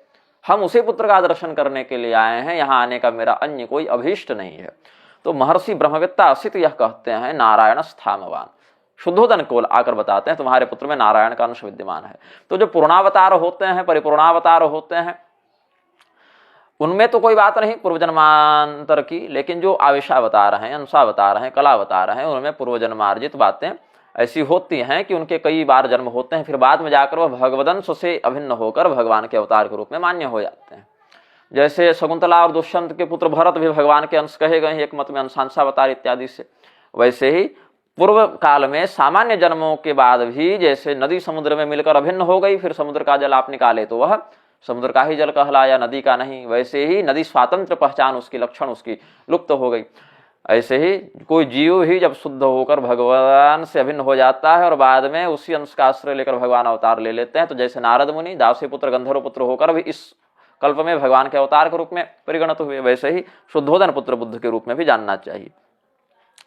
और यही कारण है कि उनको देखकर भगवान के या देवता के ही स्वरूप का बोध होने लगता था लोगों को। जो कृषिग्राम प्रवास आप देखें, ललित विस्तर का कृषिग्राम परिवर्त श्लोक 3, उसमें जो पंच ऋषि जा रहे थे हंस का रूप धारण करके आकाश से, वो जब नीचे उनका उल्लंघन करके बड़े पीड़ित हुए, उनके तेज को सहन न कर सके, तो कहते हैं रूपंग वैश्रवणातिरेक वपुसंग व्यक्तं कुबेरो ह्ययम् आहो वज्रधरस्य चैव प्रतिमा चंद्रोथ सूर्यो ह्ययम् कामाग्राधिपतिश्च वा प्रतिकृति रुद्रस्य कृष्णस्य वा श्रीमान लक्षण चित्रतांग मनघो बुद्धोथवा स्यादयम्। बोले यह कुबेर हैं कि यह चंद्रमा हैं कि यह सूर्य हैं कि वह वज्रपाणी इंद्र हैं, अथवा ये भगवान शिव हैं कि भगवान कृष्ण हैं कि कामदेव हैं जो नीचे बैठे इतने तेजस्वी सुंदर हैं। तब विचार किया, बोले नहीं नहीं, ये तो निष्पाप बुद्ध हैं। ऐसा उन्होंने विचार किया। अब बुद्ध का जो अवतार है शुद्धोदन पुत्र के रूप में, काश्यप अजन पुत्र महात्मा ब्राह्मण बुद्ध से हमें कोई आपत्ति नहीं, उनको तो हम भगवान का अवतार सहर्ष स्वीकार कर रहे हैं। लेकिन जो आचार्यगण गौतम बुद्ध का शुद्धोदन पुत्र का निषेध कर रहे हैं, उनके संदर्भ में हम जो खंडन प्रस्तुत करते हैं, अग्नि पुराण का पहले मैं प्रमाण दूंगा। अग्नि पुराण का अध्याय 16वां देखें, श्लोक 1 से 3, बहुत नहीं जाना है इधर उधर। वक्ष्ये, वहां सभी अवतारों का स्वरूप वर्णित है। वक्ष्ये बुद्धावतारम च पठत शृण्वतोर्थदम पुरा देवासुरे युद्धे देवर दैत्यर्देवा पराजिता रक्ष रक्षेति शरणं वदंतो जगमुरीश्वरम माया मोह स्वरूपो सो शुद्धोदन सुतो भवत। क्या देखते हैं, अब मैं बुद्धावतार का वर्णन करता हूं। अग्निपुराण में बता रहे हैं, देवासुर संग्राम जब पहले हुआ था, दैत्यों के द्वारा देवता पराजित कर दिए गए, तो भगवान नारायण की शरण में गए, बोले हमारी रक्षा कीजिए, ये राक्षसों का बल तो बड़ा बढ़ रहा है। तो राक्षसों के बल को घटाने के लिए, उनको वेद मार्ग से इतर अधर्म में प्रवृत्त करने के लिए भगवान ने बुद्धावतार ग्रहण किया, माया मोह का अवतार ग्रहण किया। वो माया मोह का अवतार जो है विष्णु पुराण में भी वर्णित है। विष्णु पुराण का भी आप आश्रय ग्रहण कर सकते हैं प्रमाण के लिए। जो वैष्णवाचार्य हैं या शंकराचार्य हैं, विष्णु पुराण के प्रति इनकी बड़ी निष्ठा देखी गई है। तो वहां जो माया मोह का अवतार वर्णन है भगवान का, जो असुरों को मोहित करने के लिए उन्होंने निर्ग्रंथ अर्हत जैन बौद्ध आदि का मार्ग प्रवर्तित किया, वही माया मोह का अवतार यहाँ ग्रहण करते हैं। और कैसे माया मोह स्वरूपो सो शुद्धोदन सुतो भवत, शुद्धोदन के पुत्र के रूप में आए। मोहया मास दैत्यास्तांस त्याजिता वेद धर्मकम तेज बौद्धा बहुवुरहि तेभ्यो न्यो वेद वर्जिता। ये शुद्धोदन पुत्र के रूप में भगवान का जब माया मोह अवतार आया, उनके जो अनुयायी हुए वे ही आज बौद्ध कहलाते हैं। ये बुद्धावतार का कहा। वक्ष्ये बुद्धावताराम च पठत शृण्वतोर्थदम। इससे बड़ा प्रमाण आपको क्या दे दें कि शुद्धोदन पुत्र क्षत्रिय गौतम बुद्ध भी भगवान के अवतार के रूप में सनातनी शास्त्र में मान्य हैं। हो गया प्रमाण एक। अब दूसरा प्रमाण आप ग्रहण करें, इनका स्वरूप क्या है। पूरी शंकराचार्य जी ने कहा ना कि हमारे जो महात्मा बुद्ध हैं उनका स्वरूप चुरा कर गौतम बुद्ध के रूप में चिपका दिया। घुंघराले बाल और लंबे लंबे कान, वो है ना, सामान्य मनुष्य के अपेक्षा बुद्ध के कान लंबे हैं, घुंघराले बाल हैं, शांत चित्त बैठे हुए हैं। ये जो उनका स्वरूप कहा पूरी शंकराचार्य जी ने कि आज के बौद्धों ने वो स्वरूप हमारे महात्मा ब्राह्मण बुद्ध का चुरा लिया, इस बात से मेरी सहमति नहीं है। क्योंकि अग्नि पुराण के अध्याय 16 के ही श्लोक 1 से 3 तक जब हमने वर्णन किया वक्ष्य बुद्धावतारम च, और यहाँ कह दिया माया मोह स्वरूपों से शुद्धोदन सुतो भवत, शुद्धोदन पुत्र के रूप में बुद्धावतार का वर्णन अग्नि पुराण में करते हैं। तो वही अग्नि पुराण जब इन अवतारों की प्रतिमा का लक्षण बताते हैं, दशावतार प्रतिमा लक्षण अध्याय 49 में, तो श्लोक 8 देखें, शांतात्मा लंबकर्णश्च गौरांगश्चांबराव्रतः ऊर्ध्व पद्म स्थितो बुद्धो वरदा भयदायकः लंबकर्ण आदि जो लक्षण हैं वे शुद्धोदन पुत्र के ही लक्षण हैं। इसीलिए हम यह नहीं कह सकते कि इसने चुरा लिया या इसने हमारे महात्मा बुद्ध का गौतम बुद्ध में चिपका दिया स्वरूप। अग्नि पुराण से तो बात खंडित हो जाएगी। यहाँ पर मैं श्लोक बता रहा हूँ, अध्याय बता रहा हूँ, ग्रंथ बता रहा हूँ, आप स्वयं पुष्टि कर लें हमारे प्रमाण साधु हैं अथवा हमारे प्रमाण फर्जी हैं। अब हम बात करते हैं, विष्णु पुराण का हमने नाम लिया। विष्णु पुराण में जो माया मोह अवतार जिसकी संगति हमने अग्नि पुराण से बताई। विष्णु पुराण 18 प्रधान पुराणों में परिगणित है। इनके उप पुराण में विष्णु धर्म और विष्णु धर्मोत्तर 2 पुराण हैं। जैसे शिव पुराण के शिव धर्म और शिव धर्मोत्तर 2 पुराण हुए उप पुराण में, वैसे ही शिव धर्मोत्तर के ही समान विष्णु धर्म और विष्णु धर्मोत्तर भी हैं। तो विष्णु धर्म पुराण में भगवान स्वयं कह रहे हैं, विष्णु धर्म पूर्व पुराण में अध्याय 66 के श्लोक 68 से 71 तक देखें। भगवान स्वयं कह रहे हैं ब्रह्मदेव को, ततः कलयुगे घोरे संप्राप्तेब्ज समुद्भव। अपने सभी अवतारों का वर्णन करने के बाद बुद्धावतार के प्रकरण में कहते हैं, ततः कलयुगे घोरे संप्राप्तेब्ज समुद्भव शुद्धोदन सुतो बुद्धो भविष्यामि विमत्सरः। मैं शुद्धोदन पुत्र बुद्ध के रूप में आऊंगा। भगवान कहे, बौद्धं धर्मम उपाश्रित्य करिष्ये धर्म देशनाम नराणाम अथ नारीणाम दया भूतेषु दर्शयन् रक्तांबरा ह्यंजिताक्षा प्रशांत मनसस्ततः शूद्रा धर्मं प्रवक्ष्यन्ति मयि बुद्धत्वमागते। एडूक चिह्ना पृथ्वी न देवगृह भूषिता भवित्री प्रायसो ब्रह्मन मयि बुद्धत्वमागते। हे ब्रह्मन, हे ब्रह्मदेव, जब मैं शुद्धोदन सुतो बुद्धो भविष्यामि विमत्सरः, जब मैं शुद्धोदन पुत्र बुद्ध के रूप में आऊंगा, मेरे कहे अनुसार जब लोग बौद्ध धर्म को अपनाने लगेंगे तो लाल लाल वस्त्र पहनेंगे, जो आज बौद्धों को देखने को मिलता है, लाल लाल पहन के घूमते हैं। रक्तांबरा ह्यंजिताक्षा, काले आंख, लाल वस्त्र, और शूद्र होकर भी वे धर्म का उपदेश करने वाले बन जाएंगे। मतलब ये कलयुग का लक्षण दिखने को लग जाएगा। एडूक चिह्ना पृथ्वी न देवगृह भूषिता, देवताओं के मंदिर उतने नहीं बचेंगे जितने मजार हो जाएंगे। एडूक चिह्ना पृथ्वी, मजारों से पृथ्वी भर जाएगी, कब्र दरगाहों से पृथ्वी भर जाएगी, और देवालय को तोड़ दिया जाएगा। न देवगृह भूषिता, देवताओं के आलय से पृथ्वी भूषित नहीं रहेगी। आज विभिन्न कॉरिडोरों के नाम पर देवालय टूट ही रहे हैं। इससे पहले मृक्षों ने आक्रमण करके तोड़े, अब सरकार कानून बना कर तोड़ रही है। मजार ताबड़तोड़ बढ़े जा रहे हैं। और क्या कहा, जब हम बुद्ध बन जाएंगे, कैसे बुद्ध, शुद्धोदन सुतो बुद्धो भविष्यामि विमत्सरः। ये विष्णु धर्म पुराण हमारे ही ग्रंथ कह रहे हैं। ऐसे ही आपको भगवान के बुद्धावतार का वर्णन अन्य ग्रंथों में भी, जैसे कि जो सपाद लक्ष्य संस्करण है महाभारत का, 72 संस्करण, जिसका वर्णन देवी भागवत महापुराण में, औसनस पुराण इत्यादि में मिल जाएगा। वहां पर भी ये भगवान बुद्ध का महाभारत में वर्णन मिला है, जहां पर स्वयं को उन्होंने शुद्धोदन पुत्र के रूप में बताया है। और शुद्धोदन पुत्र के रूप में इतना ही नहीं, आगे आप देखें, जो पद्म पुराण में भगवान शिव ने उत्तराखंड में विष्णु सहस्त्रनाम बताया है, पद्म पुराण वाला विष्णु सहस्त्रनाम, उसमें भगवान के सभी अवतारों के लगभग सभी लीलाओं का एक एक नाम वहां रखा है। अंतिम अंत में जब बुद्धावतार की ओर वो आगे बढ़ते हैं तो क्या कहते हैं, सौद्धोदनिर्दष्ट दृष्टि। सौद्धोदनी ये भगवान का नाम विष्णु सहस्त्रनाम में लिए बुद्धावतार का जहां वर्णन करते जा रहे हैं वहां पर, तो शुद्धोदन का पुत्र ही सौद्धोदनी कहलाएगा, अजन का पुत्र थोड़ी शुद्धोदनी कहलाएगा। तो अजन पुत्र बुद्ध का तो वर्णन है ही, लेकिन जो कहा कागभुसुंडी ने हरेर बुद्ध दशाशतम, भगवान विष्णु के सैकड़ों बुद्धावतार हमने कहे, जब वो 100 स्वीकार करें भैया तो आपको 2 स्वीकार करने में क्या समस्या हो रही। कागभुसुंडी ने तो कहा हमने तो 100 देखे, हरेर बुद्ध दशाशतम, आपको तो 2 स्वीकार करने में समस्या हो रही है। कहते हैं हम गौतम को मानेंगे नहीं, जबकि भगवान अपने मुंह से कह रहे हैं शुद्धोदन सुतो बुद्धो भविष्यामि विमत्सरः। विष्णु धर्म पुराण से हमने दे दिया, महाभारत में भी जो 72 सपाद लक्ष्य संस्करण है वहां भी वर्णन है। हमने अपने लेखों में और विस्तार से सब प्रमाण लिखे हैं। जो आपका अग्नि पुराण है वहां से हम दे ही रहे हैं प्रमाण। पद्म पुराण में जो भगवान बुद्ध का जहां पर नामावलियों का वर्णन किया, अवतार प्रकरण में सहस्त्र नाम में शिव जी ने अवतार परक जहां नाम वर्णन किया, वहां शुद्धोदनी ऐसा भगवान के लिए संबोधन किया शिव जी ने। और महाभारत का भी बता ही देता हूं, सपाद लक्ष्य जो संस्करण है उसमें शांति पर्व के अध्याय 348 के श्लोक 43 में, वो महाभारत 1 लाख नहीं 1.25 लाख श्लोकों का है। 1.25 लाख श्लोकों का महाभारत कहाँ वर्णित है, औसनस पुराण के विंध्य खंड में और देवी भागवत महापुराण में वर्णन है। उसके शांति पर्व अध्याय 348 के श्लोक 43 में शिव जी क्या कहते हैं, काषाय वस्त्र संवीतो मुंडितः शुक्ल दंतवान शुद्धोदन सुतो बुद्धो मोहयिष्यामि मानवान। ये भगवान स्वयं कहते हैं।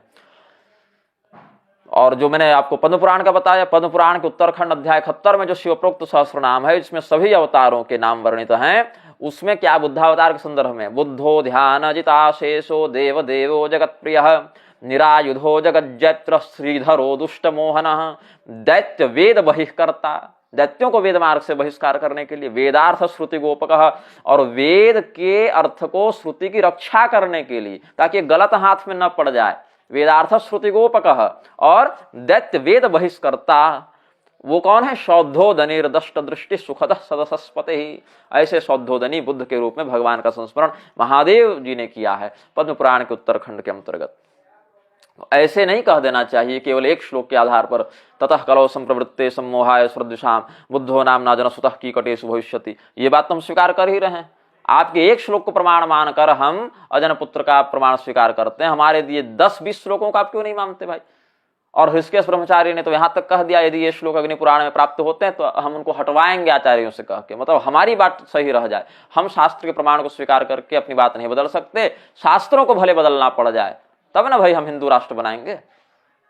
हाँ, कहने में बुरा लगता है, सुनने में बुरा लगता है, लेकिन जो घटना घटित हुई है उसको असत्य तो नहीं कर सकते ना किसी के मन को अच्छा रखने के लिए। अब बताते हैं कि चलो ठीक है, अभी जो गौतम बुद्ध हुए वे पूर्व जन्म में क्या क्या थे, तो अभी आप एक बुद्ध और 2 बुद्ध में लड़ रहे हैं। मैं आपको 28 बुद्धों का नाम यहीं पर खड़े खड़े सबकी बताता हूं बैठे बैठे, खड़े खड़े नहीं, बैठे बैठे। जब ये गौतम बुद्ध सिद्धार्थ जब बुद्ध नहीं बने थे, सामान्य ब्राह्मण थे, इनका नाम था सुमेध। ये अमरावतीपुरी के निवासी थे, ब्राह्मण कुल में इनका जन्म हुआ था। 25 जन्म पहले से प्रारंभ कर रहे हैं। जातिस्मर साधना से हम ही अपने 3 जन्म का इतिहास जानते हैं, तो बुद्ध का 25 जन्म का रखना पड़ेगा ना कम से कम। तो उस समय जो बुद्ध के पद पर स्थित थे, बौद्ध दर्शन के नायक थे, उनका नाम था दीपंकर। और ये जो अभी के सिद्धार्थ बुद्ध थे, इनका नाम था सुमेध। ये हम नहीं बता रहे, ये खुद बुद्ध वंश पाली में गौतम बुद्ध ने बताया है कि भैया हम ऐसे थे ऐसे थे ऐसे थे। उन्हीं की बात को मैं बस रखते जा रहा हूं। उन्होंने झूठ बोला हो अपने पूर्वजन्म के बारे में तो मैं जिम्मेदार नहीं हूं। उन्होंने जो बताया सो हम आपको बता रहे हैं। क्या कहते हैं, इनका नाम जो पहला जन्म हुआ गौतम बुद्ध का, इस बुद्धत्व की श्रृंखला में, बोधिसत्व आदि की श्रृंखला में जो प्रथम जन्म हुआ, नाम था सुमेध, कुल था ब्राह्मण, निवास अमरावती में था। उस समय के तात्कालीन बुद्ध थे दीपंकर बुद्ध। तो दीपंकर बुद्ध की धर्म सभा में गए थे ये सुमेध ब्राह्मण। उस समय दीपंकर बुद्ध ने भविष्यवाणी की थी, ऐसे तो पश्येथ हेमं तापसं जटिलं उग्रतापनम अपरिमेयितो कप्पे बुद्धो लोके भविष्यति अहो कपिलब्बहयारम्मा निखमित्वा तथागतो इत्यादि जो उन्होंने वर्णन किया है। ये विशुद्ध संस्कृत नहीं है, ये जैसे धम्मपद इत्यादि में संस्कृत का तद्भव प्रारूप लेते हुए पाली इत्यादि में कहा, उसी भाषा में वर्णन कर रहे हैं। पधानम पदहित्वान कत्वा दुक्कर कार्यकम, दुष्कर कार्यकम को दुष्कर कार्यक शब्द तो दुक्कर कार्यकम कह दिया। अजपाल रुक्ष मूलस्मिन् निषिदित्वा तथागतो तत्थ पायासम पग्गह्य, प्रगृह्य को पग्गह्य लिख दिया। निरंजनम उपेहिति, निरंजनाय तीरम ही पायासम अदसोजिनो, ऐसे करते हुए तब बताया अंत में, ततोपदक्षिणं गत्वा बोधिमंडं अनुत्तरो असत्थ रुक्ष मूलम ही, अस्वत्थ वृक्ष मूलम ही शब्द है, तो असत्थ रुक्ष मूलम ही बुद्धिस्सति महायसो इमस्स जनिका माता माया नाम भविष्यति पिता शुद्धोदनो नाम अयं हेस्सति गौतमो। ये भविष्यवाणी दीपंकर बुद्ध किए थे। बुद्ध वंश पाली के सुमेध पत्तना कथा के 61 से 66 तक देख लें। इसकी माँ माया देवी होगी, इसका बाप शुद्धोदन होगा, इसका नाम गौतम होगा। ये इतने समय के बाद कहाँ जन्म लेगा, कपिल वस्तु में जन्म लेगा, फिर निरंजना नदी के तट पर जाएगा, वहां क्षीर का भोग लगाएगा, फिर बोधि वृक्ष के नीचे बैठकर बुद्धत्व को प्राप्त करेगा। ये सब भविष्यवाणी कर चुके थे। पश्यथ इमं तापसम जटिलं उग्रतापनम, दीपंकर बुद्ध बोले, इस तपस्या करने वाले जटाधारी तपस्वी को देखो, असंख्य कल्प बीतने पर यह बुद्ध बनेगा। तथागत बनने के लिए कपिल वस्तु नगरी से गृह त्याग कर प्रबल उद्योग और दुष्कर तपस्या करता हुआ अजपाल नामक बरगद वृक्ष के नीचे बैठकर वहां दूध या खीर ग्रहण करके निरंजना, जो आज निरंजना या नीलांजना नदी है जिसके किनारे बोध गया मठ बना हुआ है, फलगु की जो शाखा बन जाएगी बाद में, नदी के तट पर जाएगा। निरंजना नदी के तट पर उस क्षीर को खाकर व्यवस्थित मार्ग से बोधि वृक्ष के नीचे जाएगा। उस बोधि वृक्ष की प्रदक्षिणा करके पीपल के नीचे बुद्ध बनेगा। ये भविष्यवाणी आगे आने वाला हर बुद्ध करता गया है। जैसे दीपंकर के बाद कौन हुए? अच्छा, दीपंकर कहाँ के थे पहले इनका भी बता देते हैं। रम्यवती नगरी के रहने वाले थे और ये स्वयं क्षत्रिय थे, ये ब्राह्मण नहीं थे। जो दीपंकर बुद्ध थे वे क्षत्रिय कुल में थे, रम्यवती के रहने वाले थे। इनके माता पिता थे सुमेधा और सुदेव, इनकी पत्नी का नाम था पद्मा, इनके बालक का नाम था वृषभस्कंद और 1 लाख वर्ष की आयु इनकी थी। उस समय गौतम बुद्ध क्या थे, सुमेध नाम के एक मुमुक्षु ब्राह्मण थे, मोक्ष की इच्छा रखने वाले ब्राह्मण थे। उनके बाद भगवान कौंडिन्य बुद्ध का जन्म हुआ, जो भी रम्यवती नगरी के ही थे। जहां दीपंकर बुद्ध हुए ना, उसी नगरी में रम्यवती में ही कौंडिन्य बुद्ध भी हुए। ये भी क्षत्रिय कुल से ही थे। इनके माता पिता थे सुजाता और सुनंद। रुचि देवी से इनका विवाह हुआ था। विजित सेन इनका पुत्र था और इनकी आयु भी 1 लाख वर्ष की थी। इनके दर्शन के लिए जब गए गौतम बुद्ध, उस समय क्या थे, उस समय गौतम बुद्ध अगले जन्म में राजा बन चुके थे, चक्रवर्ती राजा बन चुके थे। उनको देखकर गौतम, जो दीपंकर ने भविष्यवाणी की थी, इसी भविष्यवाणी की पुनरावृत्ति की है कौंडिन्य बुद्ध ने। ये वो क्या कहते हैं, इमस्स जनिका माता माया नाम भविष्यते पिता शुद्धोदनो नाम अयं हेसति गौतमो आयु वत्स शतम तस्य गौतमस्य यशस्विनो। कह दिया, आयु का तो दीपंकर ने नहीं कहा था, कौंडिन्य ने कह दिया कि जो दीपंकर ने कहा था पिछले वाले बुद्ध ने कि इसके पिता शुद्धोदन होंगे, इसकी माता माया देवी होंगी, इसका नाम गौतम होगा। तो बोले महाराज रहेगा कब तक, बोले 100 वर्ष तक यह आयु को धारण करेगा। तो ये तो कौंडिन्य। उसके बाद मंगल बुद्ध आए, जो उत्तर नगर में थे, ये भी क्षत्रिय थे। इनके माता पिता थे उत्तर और उत्तरा। इनकी पत्नी का नाम था यशस्विनी, पुत्र का नाम था शिवल। ये 90,000 वर्ष तक जीवित रहे। उस समय गौतम बुद्ध क्या थे, क्षत्रिय कुल का परित्याग करके ब्राह्मण कुल में सुरुचि नाम के ब्राह्मण के रूप में, वेदाभ्यासी ब्राह्मण के रूप में इनका पुनर्जन्म हुआ था। फिर सुमन बुद्ध आए, जो मेखल नगर के रहने वाले थे। ये क्षत्रिय वर्ण के थे। इनके माता पिता थे सुदत्त और श्रीमा। इनकी पत्नी का नाम था अवतंसिका। इनका पुत्र का नाम था अनुपम। ये 90,000 वर्ष तक रहे थे। उस समय गौतम बुद्ध ब्राह्मण योनि का परित्याग करके नाग योनि में नागराज बन गए थे। नाग लोग दिव्य योनि में, नाग योनि में चले गए थे, नागराज बनकर थे। फिर रेवत बुद्ध आए, जिनका जन्म स्थान है सुधान्यवतीपुरी। सुधान्यवतीपुरी में क्षत्रिय कुल में ही ये आए थे। इनके माता पिता थे विपुल और विपुला। इनकी पत्नी का नाम था सुदर्शना, बेटा का नाम था वरुण। ये 60,000 वर्ष तक जीवित रहे।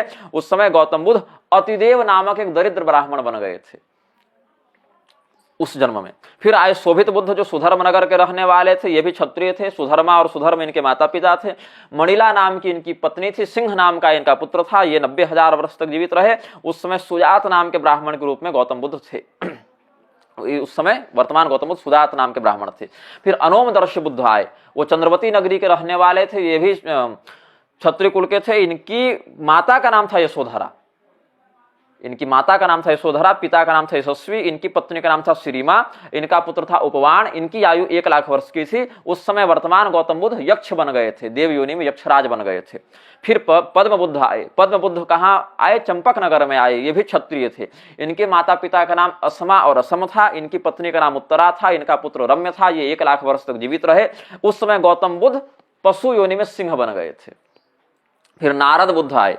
ये धन्यवती नगरी के रहने वाले थे, क्षत्रिय थे। अनोमा और सुदेव के पुत्र थे। इनकी पत्नी का नाम विजित सेना था। इनके पुत्र का नाम नंदोत्तर था। ये 90,000 वर्ष तक जीवित रहे। उस समय गौतम बुद्ध अपने पशु योनि के सिंह शरीर का परित्याग करके एक जटाधारी तपस्वी के शरीर में आ गए थे। फिर पद्मोत्तर बुद्ध आए। पद्मोत्तर बुद्ध हंसवती नगरी के रहने वाले थे। ये भी क्षत्रिय थे। इनके माता पिता का नाम सुजाता और आनंद था। इनकी पटरानी का नाम वसुदत्ता था। इनका पुत्र उत्तम के नाम से विख्यात था। ये 1 लाख वर्ष तक जीवित रहे। इस समय ये जटिल नामक एक प्रशासनिक अधिकारी बन गए थे। गौतम बुद्ध IAS ऑफिसर बन गए थे। गौतम बुद्ध जटिल नाम के अधिकारी बन गए थे। फिर भगवान सुमेध बुद्ध आए, जो सुदर्शन नगर के रहने वाले थे। ये भी क्षत्रिय थे। ये सुदत्ता और सुदत्त के पुत्र थे। इनकी पत्नी का नाम सुमना था। इनके पुत्र का नाम पुनर्वसु था। ये 90,000 वर्ष तक जीवित रहे। और इस समय इनका जो ये वैश्य बन गए थे, बनिया उत्तर नाम के करोड़पति व्यापारी थे। फिर भगवान सुजात बुद्ध आए, जो सुमंगल नगर के रहने वाले थे। ये कुल से क्षत्रिय थे। इनकी माता थी प्रभावती, पिता थे उद्गत और इनकी पत्नी का नाम था श्रीनंदा। इनका पुत्र था उपसेन। ये 90,000 वर्ष तक रहे। और इस जन्म में गौतम बुद्ध, इस समय सुजात बुद्ध के कार्यकाल में जो वर्तमान हमारे गौतम बुद्ध थे, वे चक्रवर्ती सम्राट थे 4 द्वीप पर्यंत। 4 द्वीप तक इनका शासन था। फिर प्रियदर्शी बुद्ध आए, जो सुधन्य नगर के रहने वाले थे, क्षत्रिय कुल से थे। इनकी मां थी चंद्रा। इनके पिता थे सुदत्त। इनकी पत्नी थी विमला। इनका पुत्र था कांचनावेल। ये प्रियदर्शी बुद्ध 90,000 वर्ष तक रहे। उस समय गौतम बुद्ध काश्यप नाम के वेदपाठी ब्राह्मण बन चुके थे। फिर भगवान अर्थदर्शी बुद्ध आए। प्रियदर्शी, अर्थदर्शी, धर्मदर्शी, ये सब आए हैं।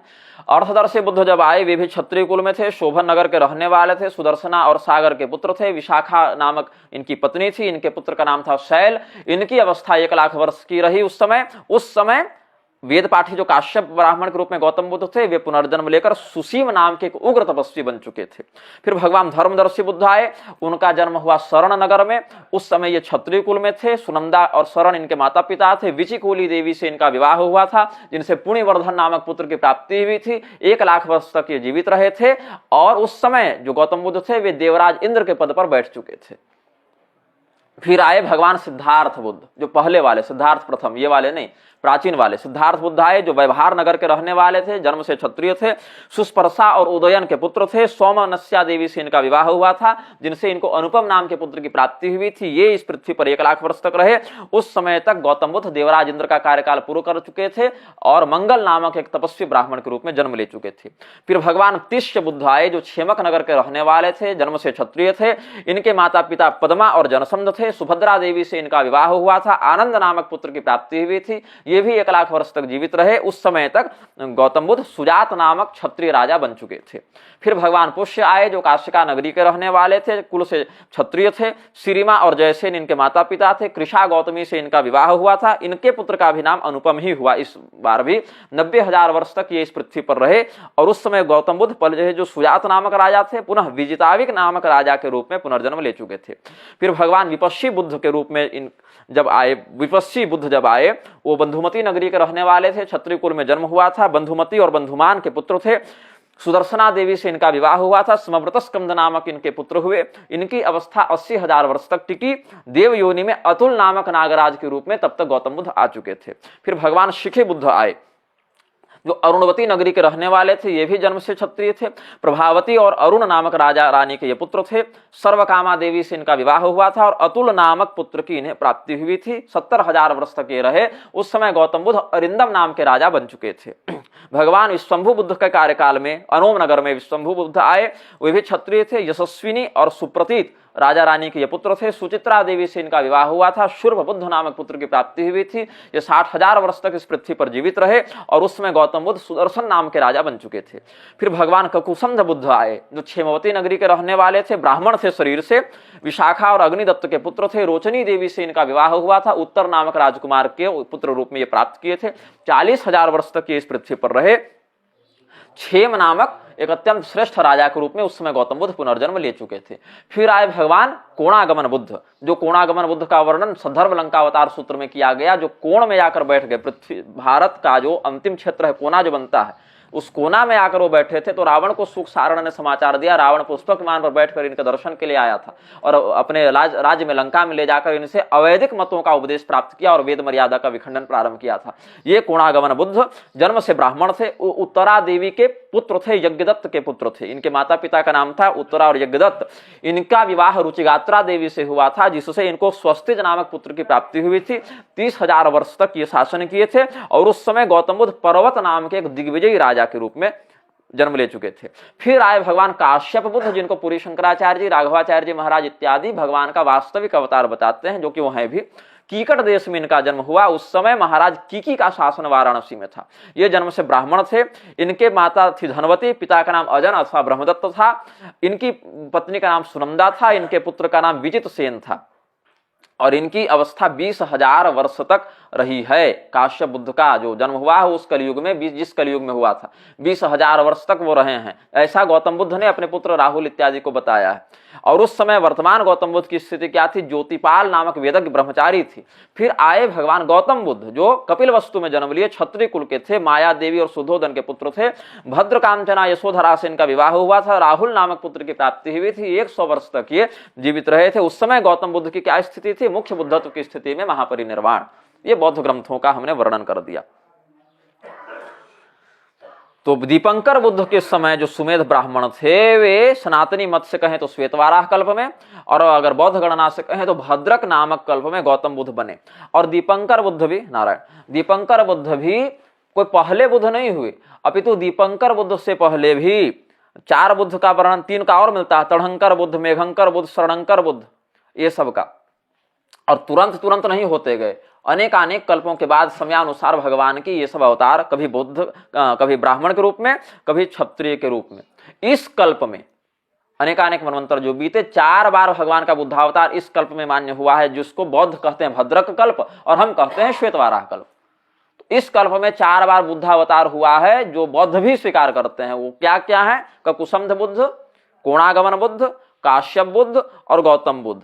भविष्य में मैत्रेय इत्यादि बुद्ध भी होंगे, जिनका विस्तार से वर्णन श्री कृष्ण यमारी महातंत्र राज में मिलता है। श्री कृष्ण यमारी तंत्र की एक बहुत प्राचीन प्रति आपको मिल जाएगी, जो तिब्बती विश्वविद्यालय है सारनाथ में, वहां के पुस्तकालय में।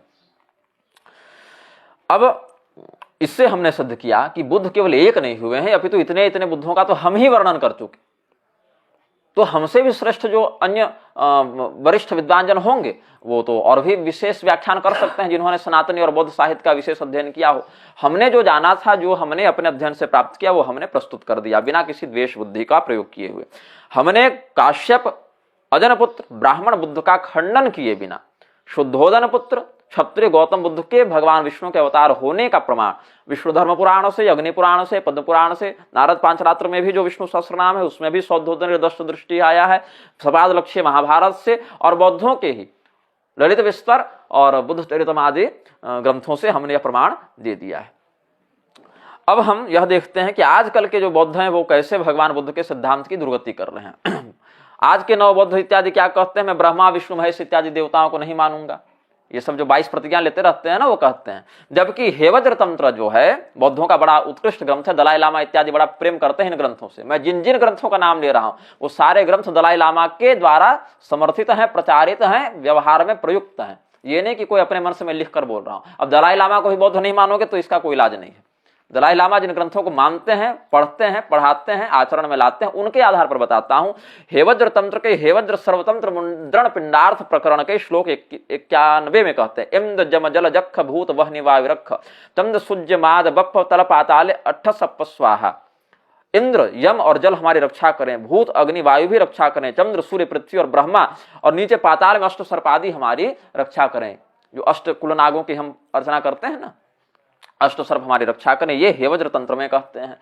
स्वयंभू पुराण जो बौद्धों का है, उस स्वयंभू पुराण में भी ब्रह्मा विष्णु महेश आदि की अर्चन का विधान है। स्वयंभू पुराण की एक बहुत प्राचीन प्रति आपको बोध गया शंकराचार्य मठ के पुस्तकालय में प्राप्त हो जाएगी। हम लोग गए थे वहां, तो वहां पढ़े थे हम। अब कहते हैं चलो ब्रह्मा विष्णु महेश को तुम नहीं मानोगे, लेकिन बौद्ध के स्वयंभू पुराण हेवज्र तंत्र आदि तो मानते हैं। अब आजकल के जो अम्बेडकरवादी नव बौद्ध हो गए, क्या कहते हैं? मैं ओंकार इत्यादि पर विश्वास नहीं करता, प्रणव आदि पर हमारी निष्ठा नहीं। अच्छी बात है, निष्ठा नहीं है, लेकिन ऐसा नहीं कि बुद्ध निष्ठा स्वयं नहीं रखते थे। ओं अकारो मुखं सर्वधर्माणामाद्यनुत्पन्नत्वात्, सभी धर्मों की उत्पत्ति करता ओंकार है, प्रणव है, इसीलिए सभी धर्मों का मुख बताया गया है। भगवान में कहे अक्षराणाम अकारोस्मि, अक्षरों में मैं अकार हूं, ओमित्येकाक्षरं ब्रह्म, ये भगवान नारायण भी, श्री कृष्णचंद्र भी गीता में कहते हैं। तो भगवान तथागत बुद्ध बोधिसत्व वज्र गर्भ से क्या कहते हैं? हेवज्र तंत्र के ही बता रहा हूं। हेवज्र सर्वतंत्र मुद्रण पिंडार्थ से ही, जो पहले हमने श्लोक दिया उसके 2 श्लोक के बाद 93 श्लोक में, ओं अकारो मुखं सर्वधर्माणाम आद्यनुत्पन्नत्वात्, ओंकार जो है, अकार जो है, वह सभी धर्मों का उत्पत्ति करता होने से सभी धर्मों का मुख है, वहीं से सब निःसृत हुए हैं। अब नव बौद्धवादी क्या कहते हैं? मैं ब्रह्मा विष्णु महेंद्र इत्यादि किसी को नहीं मानता, महेश इत्यादि को पूजा नहीं करता। भगवान तथागत बुद्ध बोधिसत्व वज्र गर्भ से कहते हैं हेवज्र तंत्र के हेवज्राभ्युदय के श्लोक 37 में, ब्रह्मेन्द्रोपेन्द्र रुद्राश्च वैवस्वत विनायक नैऋत्र वेमचित्र च गौरियादि नाम तो विष्टरम। ब्रह्मा, इंद्र, उपेंद्र, उपेंद्र विष्णु को कहते हैं, उपेंद्र रुद्र जो भगवान शिव को कहते हैं, वैवस्वत मतलब यमराज, विनायक मतलब गणेश, निरति मतलब रक्षाधिपति, रक्षोधिपति, वेमचित्र ये सब गौरी के आसन हैं। जो पंच प्रेतासना, सप्त प्रेतासना भगवती का शाक्तागमों में वर्णन है, महाकाल संहिता इत्यादि में भी। ब्रह्मा विष्णु रुद्रश्च ईश्वरश्च सदाशिवः एते पंच महाप्रेता स्थिता सिंहासनादधः, चाहे गौरिया सिंहासनादधः, ये सब महाकाल संहिता में जो हम लोग कहते हैं वही बात वहां कह रहे हैं। अब नवबौद्धवादी कहते हैं कि मूर्ति पूजा इत्यादि पाखंड है, हम ग्रह इत्यादि की पूजा नहीं करते, जो हम हिंदू जो सूर्य चंद्रमा इत्यादि की पूजा करते हैं नवग्रहों की, तो कहते हैं ये सब अंधविश्वास है, पाखंड है। भगवान चंड महारोषण भगवती द्वेषवज्री से कहते हैं, श्री चंड महारोषण तंत्र के 12वें पटल के श्लोक 17 से 18 के मध्य देख लें, उसमें क्या कहते हैं? एवं वेणुमयं गंधर्वं साधयत वाल्मीकि मृण्मयं गरुड़ं देवदारुमयां देवान ब्रह्म विष्णु महेश्वरेन्द्र कामदेवादिन एवं सूर्यं चंद्रं मंगलम बुधं बृहस्पतिं शुक्रं शनैश्चरं राहुं केतुं च नवग्रहं। बांस से, मिट्टी से, देवदारू से, जो लकड़ी की प्रतिमा बनती है ना देवदारू में, जो भगवान जगन्नाथ जी इत्यादि विद्यमान है, तो उससे क्या करे? देवताओं की रचना करे। कैसे देवताओं की मूर्ति बनाए? तो ब्रह्मा की बनाए, विष्णु की बनाए, महेश्वर की बनाए, इंद्र की बनाए, कामदेव इत्यादि की बनाए, सूर्य चंद्रमा इत्यादि से लेकर राहु केतु पर्यंत नवग्रहों का पूजन करे। अब नवबौद्ध अम्बेडकरवादी क्या कहते हैं, हम लोग स्वर्ग नरक इत्यादि पर विश्वास नहीं करते, ये संबंध विश्वास है, हम कोई देवी देवता नहीं होता। भगवान मैत्रेय बुद्ध सारी पुत्र को उपदेश करते हैं। महायानोत्तर तंत्र शास्त्र के कृत्य क्रियाधिकार के श्लोक 34 को देखें। देवानां दिवि दिव्य दुंदुभिरवो यद्दत् स्वकर्मोद्भवो धर्मोदाहरणं मुनेरपि तथा लोके स्वकर्मोद्भवम्। देवता स्वर्ग में जो दुंदुभि इत्यादि बजाते हैं, वो दुंदुभि इत्यादि दिव्य स्वर उनको अपने स्वकर्म के प्रभाव से प्राप्त है। भगवान भी कहे ना, यज्ञ रिष्टा स्वर्गतिम प्रार्थयन्ते। तो देवताओं को जो स्वर्गीय सुख प्राप्त होता है उसमें क्या निमित्त है, उनके द्वारा किया गया सत्कर्म ही दिव्य दुंदुभि स्वर आदि के माध्यम से वहां प्राप्त होता है। वैसे ही जैसे देवता स्वर्ग में दुंदुभि बजाते हैं तो पता चल जाता है कि वह स्वर्ग में इस पुण्य के माध्यम से प्राप्त हुआ है वह सुख उसे। तो वैसे ही जब आचार्य धर्म का उपदेश करते हैं तो उनका कृत्य ही, धर्म का घोष ही उनके स्वकर्म के कारण प्रकाशित होता रहता है। जो व्यक्ति अपने गुरु में भक्ति नहीं रखता, अयोग्य है, ऐसे व्यक्ति के समक्ष रहस्य को प्रकाशित नहीं करना चाहिए। यदि रहस्य को प्रकाशित करेगा तो ऐसा गुरु शिष्य सब नरक में जाते हैं। तो स्वर्ग का वर्णन कर दिया देवानां दिव्य दुंदुभिरवो से। अब नरक का कहते हैं, यमदूतस्ततो ग्रस्तः कालपाशवशीकृतः नरकं नीयते पापी यदि बुद्धैरपि रक्षितः यदि कर्मक्षयात् दुःखं भुक्त्वा च लक्षवत्सरं मानुष्यं प्राप्यते जन्म तत्र वज्रेण भेद्यते। श्री चंड महारोषण तंत्र के तंत्रावतार पटल के श्लोक 13 से 14। यमदूतों के द्वारा पकड़ा जाकर वह पापी कालपाश से बंधकर नरक में ले जाया जाता है। साक्षात बुद्ध भी चाहे तो उसकी रक्षा नहीं कर सकते। उसके बाद नरक में उस दुख को 1 लाख वर्षों तक भोगने पर जब पाप का कर्म क्षय हो जाता है, उसके बाद यदि वह मनुष्य जन्म में आ भी जाए तो यहां भी उसके ऊपर वज्रपात हो जाता है। ये तो बौद्ध स्वयं स्वीकार कर रहे हैं। भगवान चंड महारोषण कह रहे हैं, हम नहीं कह रहे। हम भगवान चंड महारोषण नहीं है, हम श्री भागवतानंद गुरु हैं। नवबौद्ध अम्बेडकरवादी क्या कहते हैं, हम ध्यान योग इत्यादि में विश्वास नहीं करते। हिंदू जो विचित्र आकृतियों वाले देवताओं की पूजा करते हैं, हम लोग भगवान हयग्रीव की पूजा करते हैं ना, जो घोड़े का मुख धारण करके भगवान नारायण हयग्रीवावतार धारण किया, तो मजाक उड़ाते हैं नवबौद्ध, कह रहे देखो अंधविश्वास, पाखंडी, विचित्र आकृति वाले देवी देवताओं की पूजा करता है ये लोग। अब क्या है, लोगों ने पूछा भगवान इतने वर्षों तक, इतने जन्मों तक बोधिसत्व बने बने बने बने भटकेंगे, पता नहीं कब बुद्ध बनेंगे, कोई ऐसा शॉर्टकट बताइए कि एक ही जन्म में बुद्धत्व की सिद्धि हो जाए। बोले है, अगर भगवान हयग्रीव की कृपा प्राप्त हो जाए तो उतना जन्म नहीं लेना पड़ेगा, सीधे भी तुम बुद्धत्व को प्राप्त कर सकते हो। तो श्री गुह्य समाज तंत्र के 13 पटल के श्लोक 98 में कहते हैं, हयग्रीवं महाक्रोधं कल्पदाहमिवोद्भवं द्रुमुखम दुष्ट पदाक्रांतं भावेद योग भावतः। भगवान सर्व तथागत काय वाक्चित वज्राधिपति वज्रधरने तथागत, जो तथागत उनके पास आए थे, जिसमें 5 प्रधान तथागत आए थे भगवान वज्राधिपति वज्रधर के पास। तथागत अक्षोभ्य वज्र थे, तथागत वैरोचन वज्र थे, तथागत अमितायु वज्र थे, तथागत रत्नकेतु वज्र थे और तथागत अमोघ सिद्धि वज्र थे। इन्होंने कहा कुछ शॉर्टकट बताइए, तो भगवान सर्व तथागत काय वाक्चित वज्राधिपति वज्रधर ने कहा कि हयग्रीव भगवान का तुम अगर ध्यान इत्यादि करोगे योग मार्ग से इस स्वरूप में, तो तुमको इसी जन्म में बिना बार बार जन्म लिए बुद्धत्व की संसिद्धि हो जाएगी। अब ये लोग कहते हैं नवबौद्ध अम्बेडकरवादी कि हम लोग पुनर्जन्म आदि में विश्वास नहीं करते, देवताओं की पूजा हवन आदि पाखंड है, जो भूत और भविष्य इत्यादि की बात बताते हैं ज्योतिषी वो भी पाखंड है। ये सब बोल रहे हैं ना आजकल के नवबौद्ध अम्बेडकरवादी। ऐसा नहीं, कृष्ण यमारी तंत्र जिसका हमने भी वर्णन किया, श्री कृष्ण यमारी तंत्र में 17 पटल में 15वां-16वां श्लोक देखें। दुष्ट मैत्री सदा त्याज्या धर्मं नैव प्रमाणयेत् श्राद्ध सत्वं नवेवं चेत् समयान् सेवयेत् सदा स्त्रीणां प्रज्ञा स्वभावानां दूषणात् दोष एव च भिक्षां नैव भ्रमेद् योगी योगं नैव विवर्जयेत्।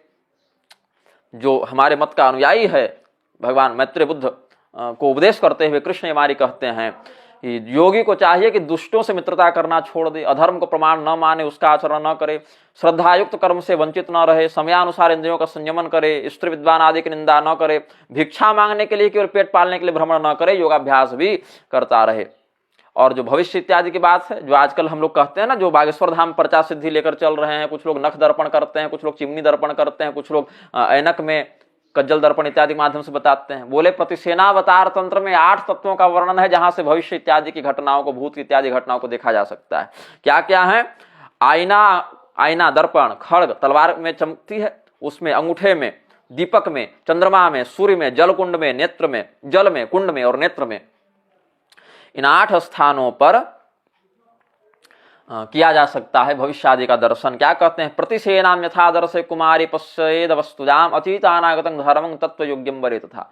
जैसे प्रतिसेना इत्यादि का आश्रय लेकर कुमारी कन्या, वो 10 साल से कम बच्चों को दिखलाते हैं वो सब अंगूठे इत्यादि में, तो कुमारी कन्या जैसे प्रतिसेना का माध्यम लेकर इधर उधर की अज्ञात घटनाओं को भी देख लेती है, वैसे आकाश निर्लेप अंबर में योगीजन अपने धर्म के माध्यम से अतीतानागत तत्वों का दर्शन त्रिकालक दृष्टि से कर लेते हैं। ऐसा कालचक्र तंत्र के षडंग योग प्रकरण के श्लोक 6 में कहते हैं। दलाई लामा कालचक्र तंत्र के विस्तार में बहुत लगे हैं, बोधगया में कालचक्र द्वार भी बनवा रखा है उन्होंने, दलाई लामा ने। अब कहा पुनर्जन्म को जो लोग बौद्ध आजकल नहीं मान रहे हैं उनके लिए खंडन करता हूं। कालचक्र तंत्र के मल प्रकरण में जो नरोत्तम पाद ने जो लिखा है सेकोदेष्टिका, उसके आधार पर जो श्लोक 11-12 का करते हैं व्याख्यान, दुखाद धातु क्षय पुनशाम क्षयान मृत्युर्ति स्मृतः मृत्यो पुनर्भवस्तेषाम भवान मृत्युश्च्युति पुनः। दुख से धातु क्षय से मृत्यु होती है, मृत्यु से पुनर्जन्म होता है, पुनर्जन्म के बाद फिर मृत्यु होती है, ऐसे वह जीव भटकता ही रहता है। तो हम लोग जो वेदोक्त मार्ग में हवन जप मंत्र जप दीक्षा इत्यादि गुरु दीक्षा इत्यादि देते हैं, अवैदिक मार्ग में भी उसी की नकल करके ये सब भी चले हैं। सर्वेषाम नाम पूर्वम प्रणवम देयम, नाम से पहले प्रणव लगाओ। अर्चने सर्वकर्मणि नमोमते नामनो भवति, भगवान के नाम के आगे नमस्कार पूर्वक गणेशाय नमः, शिवाय नमः, दुर्गाय नमः, विष्णवे नमः, ये सब लगे। और प्रत्येकं कर्मणि पुष्ट्यादो स्वाहाम तो वेदितव्य इति, कालचक्र तंत्र के दीक्षा प्रकरण में कहते हैं। हम लोग कहते हैं ना गणपतये नमः स्वाहा इत्यादि का जो प्रयोग करते हैं, तो देवता नाम स्वाहाकार और उससे पहले प्रणव लगा दे। ये जो हमारा जो वैदिक विधान है उसी की नकल करके तो ये सब आगे बढ़े ना, अपना कहाँ से लाएंगे। ये सब कालचक्र तंत्र के दीक्षा प्रकरण में देखा जा सकता है। अब आजकल के नवबौद्ध कहते हैं कि सनातन धर्म में केवल शूद्र हैं और ये सब दलित व्यवस्था बना दिया। दलित शब्द तो नहीं आया कहीं शास्त्रों में वैसे इस संदर्भ में, लेकिन शूद्र इत्यादि के साथ भेदभाव है, ऊंच नीच है। बौद्धों के यहाँ अपने है ब्राह्मणी क्षत्रिणी वैश्या शूद्री चात्यंत विस्तरा कायस्थी राजपुत्री च शिष्टनी करौत्तनी, ऐसे करके वणिजनी वारणी वेश्याचतरणी चर्मकारिणी कुलत्रिणी हरित्रिणी डोम्बी चांडाली सवर्णी तथा धोबिनी सौंडिनी गंधवारिणी कर्मकारिणी नापिनी नटिनी कंसकारिणी स्वर्णकारिणी कैवर्ती केवट खटकी कुंडकारिणी चापी मालिनी कापालिनी शंखिनी च वरुणी च केमालिनी गोपाली कांडकारी च कोचिनी च शिलाकुटी थपतिनी केशकारी च सर्वजाति समावृता। श्रीचंड महारोषण तंत्र के स्वरूप पटल के श्लोक 4 से 9 तक देख लें तो लगभग सभी जातियों का, ब्राह्मण क्षत्रिय वैश्य शूद्र और कुछ प्रधान जातियों का वर्णन भी यहाँ पर सुनार लोहार चर्मकार इत्यादि धोबी नाई माली रंगरेज कायस्थ राजपूत सब करके चांडाल सबका वर्णन यहाँ पर श्रीचंड महारोषण तंत्र में जातिगत रूप में कर दिया। अब आजकल जो नवबौद्ध अम्बेडकरवादी हैं वो सब क्या कहते हैं, धर्म कुछ नहीं है, धर्म काल्पनिक है। वो मार्क्सवाद के चक्कर में ना मार्क्स को ही इन्होंने समझा ना बुद्ध को ही समझा, और दोनों का आश्रय लेकर आरोप हम लोग पर लगाते हैं। तो क्या कहते हैं, धर्म को काल्पनिक बताने वाले लोगों के खंडन में भगवान मैत्रेय बुद्ध कहते हैं महायानोत्तर तंत्र शास्त्र के कृत्य क्रियाधिकार के श्लोक 41 में, यथा सूक्ष्मान शब्दान अनुभवति न श्रोत्र विकलो न दिव्य श्रोत्रेपि श्रवण पथमायान्ति निखिलम तथा धर्म सूक्ष्म परम निपुण ज्ञान विषय पर्याप्त्येकेषां तु श्रवण पथम अक्लिष्ट मनुषाम। कान खराब हो जाए तो आप शब्दों को नहीं सुन सकते, कोई अगर धीरे बोले सूक्ष्मता से बोले तो नहीं सुन सकते, और कान अगर दिव्य भी हो जाए तो केवल कान से ही आप सब काम भी नहीं कर सकते। लौकिक कान यदि खराब हो जाए तो कोई धीरे बोले तो नहीं सुन सकते, और कान में अत्यंत दिव्यता आ जाए तो कान से देखना, कान से चलना, कान से बोलना भी संभव नहीं हो जाता। मतलब कान अपना ही काम करेगा, कान श्रवण शक्ति को, शब्द तन्मात्रा को ग्रहण करेगा, रूप रसगंध आदि को ग्रहण वह नहीं करे, उसमें अन्य इंद्रियों की आवश्यकता पड़ती है। वैसे ही केवल एक गुण हो जाने से कोई धर्म को नहीं समझ जाता, धर्म के लिए विविध गुणों की आवश्यकता पड़ती है। तथा धर्म सूक्ष्म परम निपुण ज्ञान विषय, इसलिए धर्म को समझना परम निपुणता का ज्ञान का विषय है। बाकी सामान्य दृष्टि से किसी में कोई एक गुण हो जाए, एक विषय का विद्वान हो जाए तो वह धर्म के विषय में संपूर्णता से समझ जाए, ऐसा नहीं समझना चाहिए। और धम्मपद में जो बौद्धों का बहुत प्रसिद्ध ग्रंथ है, धम्मपद के बालवग्गों के श्लोक 5-6 में कहते हैं, यावत जीवम पिचे बालो पंडितम पायरुपासते नसो धम्मं विजानाति दब्बी सुपर समझथा मुहूर्तमपि चे विंचु पंडितं पैरुपासते क्षिप्पम धम्मं विजानाति जिह्वा सुपर समझथा। कोई मूर्ख व्यक्ति चाहे जिंदगी भर विद्वानों की संगति में रहे, वह सच्चे धर्म को नहीं जान सकता। जैसे चम्मच जो है कड़छी दाल में डूबी रहे चाहे जिंदगी भर, वह दाल के स्वाद को ग्रहण नहीं कर सकती। और कोई प्रज्ञाशील व्यक्ति, कोई बुद्धिमान पुरुष एक मुहूर्त के लिए भी आधे पौने 1 घंटे के लिए भी पंडितों की संगति में रह जाए तो वह धर्म के रहस्य को जान सकता है। जैसे जिह्वा में थोड़ा सा भी दाल आप स्पर्श कर दे तो जिह्वा उसके स्वाद को ग्रहण कर लेती है, और कड़छी चम्मच चाहे जिंदगी भर डूबी रहे दाल में, वह उसके तत्व को नहीं समझ सकती। तो इसीलिए हम यह कहेंगे, अजन पुत्र ब्राह्मण महात्मा काश्यप बुद्ध भगवान के अवतार असंदिग्ध रूप से मान्य है, इसमें तो कोई संदेह ही नहीं है। लेकिन जो शास्त्र हमने पढ़े, समझे, अध्ययन किया, जाना, उनके आधार पर हमने यह समझा कि गौतम बुद्ध शुद्धोदन पुत्र क्षत्रिय भी भगवान नारायण के ही अवतार सनातनी शास्त्रों में भी और बौद्ध ग्रंथों में भी मान्य है, जिनके हमने लगभग 7-8 प्रमाण दे दिए अलग अलग ग्रंथों के श्लोकों के। और आधुनिक बौद्ध जो इन सिद्धांतों का खंडन करके वैमनस्य फैला रहे हैं, वे भी स्वयं बुद्ध वाक्यों से ही नानाविध प्रसंगों में खंडित हो जाते हैं। तो हमारा जो मत था बुद्धावतार के प्रकरण में, हाँ, बुद्धावतार का अनुसरण, उनके उपदेश का अनुसरण पूजन आदि सनातन धर्मावलंबी को नहीं करना चाहिए, क्योंकि वह अवतार ही असुरों को मोहित करके उनको वेद मार्ग से बहिष्कृत करने के लिए हुआ था। अग्नि पुराण से हमने प्रमाण दिया ना, शुद्धोदन के पुत्र के रूप में भगवान आए ही क्यों? वेद मार्ग से असुरों को बहिष्कृत करके जो वास्तव में श्रुति का तात्पर्य था उसकी रक्षा करने के लिए आए थे। तो हम भगवान के उस अवतार के उद्देश्य को अवतार की ही दृष्टि से समझें, उनके मार्ग का अनुसरण न करें, क्योंकि वो जिस लिए आए वो, अब जैसे मान लेते हैं कि कोई व्यक्ति देख रहा है कि सामने वाला चोर है, सामने वाला चोर है और इसके पास बड़ा अमूल्य हीरा है और वह चोर इस हीरा को लेना चाहता है। तो कहता है, अरे हीरा थोड़ी, तो कांच है, ऐसे ऐसे कांच 10-10 रुपए में बाजार में मिलते हैं। तो हीरा की निंदा हो गई और चोर की नजर में हीरा महत्वहीन हो गया। तो चोर ने कहा, ये तो कांच है, इसमें मैं क्या पड़ा हूं, और चोर चला गया। इसकी रक्षा हो गई, अनधिकारी के पास गया नहीं। अब जो जौहरी है वो भी सोचेगा, अरे इतने बड़े व्यक्ति कह रहे हैं, भगवान के अवतार कह रहे हैं कि ये तो कांच है, हीरा नहीं, और हीरा को फेंक दे, तो ये तो मूर्खता होगी ना। तो वेद मार्ग की रक्षा करने के लिए, दैत्यों से उनकी रक्षा करने के लिए, भगवान ने दैत्यों को मोहित करने के लिए जो स्वदिशाम सम्मोहनाय अवतार को ग्रहण किया, उस अवतार के उद्देश्य का सम्मान करते हुए हम उस अवतार के बहकावे में जो असुर पड़े उसमें हम न पड़े, हम अपने सनातन वैदिक मर्यादा का पालन करें और शास्त्रीय प्रमाण के आधार पर बुद्धावतार लेने में भगवान ही समर्थ हैं ऐसा समझकर। क्योंकि इंद्रादि ने जब प्रयास किया तो कुष्ठ हो गया, तो भगवान नारायण की शरण में गए, योग बल से भगवान ने उनको ठीक किया। फिर भगवान ने गणेश जी की स्तुति करके उनकी सम्मति से बुद्धावतार ग्रहण किया। भविष्य पुराण और मुद्गल पुराण के आधार पर, मुद्गल पुराण का 8म खंड और भविष्य पुराण का प्रतिसर्ग पर्व से हमने आपको प्रमाण दिया है इसका इसी वीडियो में। तो भगवान बुद्ध के रूप में पूजित नहीं होते, भगवान बुद्ध के रूप में उनका अनुसरण संभव नहीं है। अन्य अवतारों में हम पूजन करें, अर्चन करें, अनुसरण करें। जो अवैदिक मार्ग के अनुयायी हैं वे भगवान बुद्ध का पूजन अर्चन करें तो दोष नहीं है, किंतु उनके मूल सिद्धांत के अनुसार चलते हुए करें तो कल्याण हो सकता है। ये नहीं कि बौद्ध भी बन गए और बुद्ध को भी न माने, अपने अलग बुद्ध के नाम पर कुछ दुकान खोल लिए, ऐसा नहीं होना चाहिए। हम अपनी शास्त्रीय दृष्टि से अभी तक यह समझे हैं और सिद्ध कर चुके हैं कि भगवान नारायण के बुद्धावतार के रूप में शास्त्रीय दृष्टि से, ऐतिहासिक दृष्टि से भी बौद्ध और सनातनी दोनों ग्रंथों का समन्वय देखने के बाद काश्यप ब्राह्मण अजन पुत्र बुद्ध भी भगवान के अवतार के रूप में मान्य स्वीकृत हैं और शुद्धोदन पुत्र क्षत्रिय गौतम बुद्ध भी भगवान के अवतार के रूप में मान्य और स्वीकृत हैं। श्रीमन नारायण।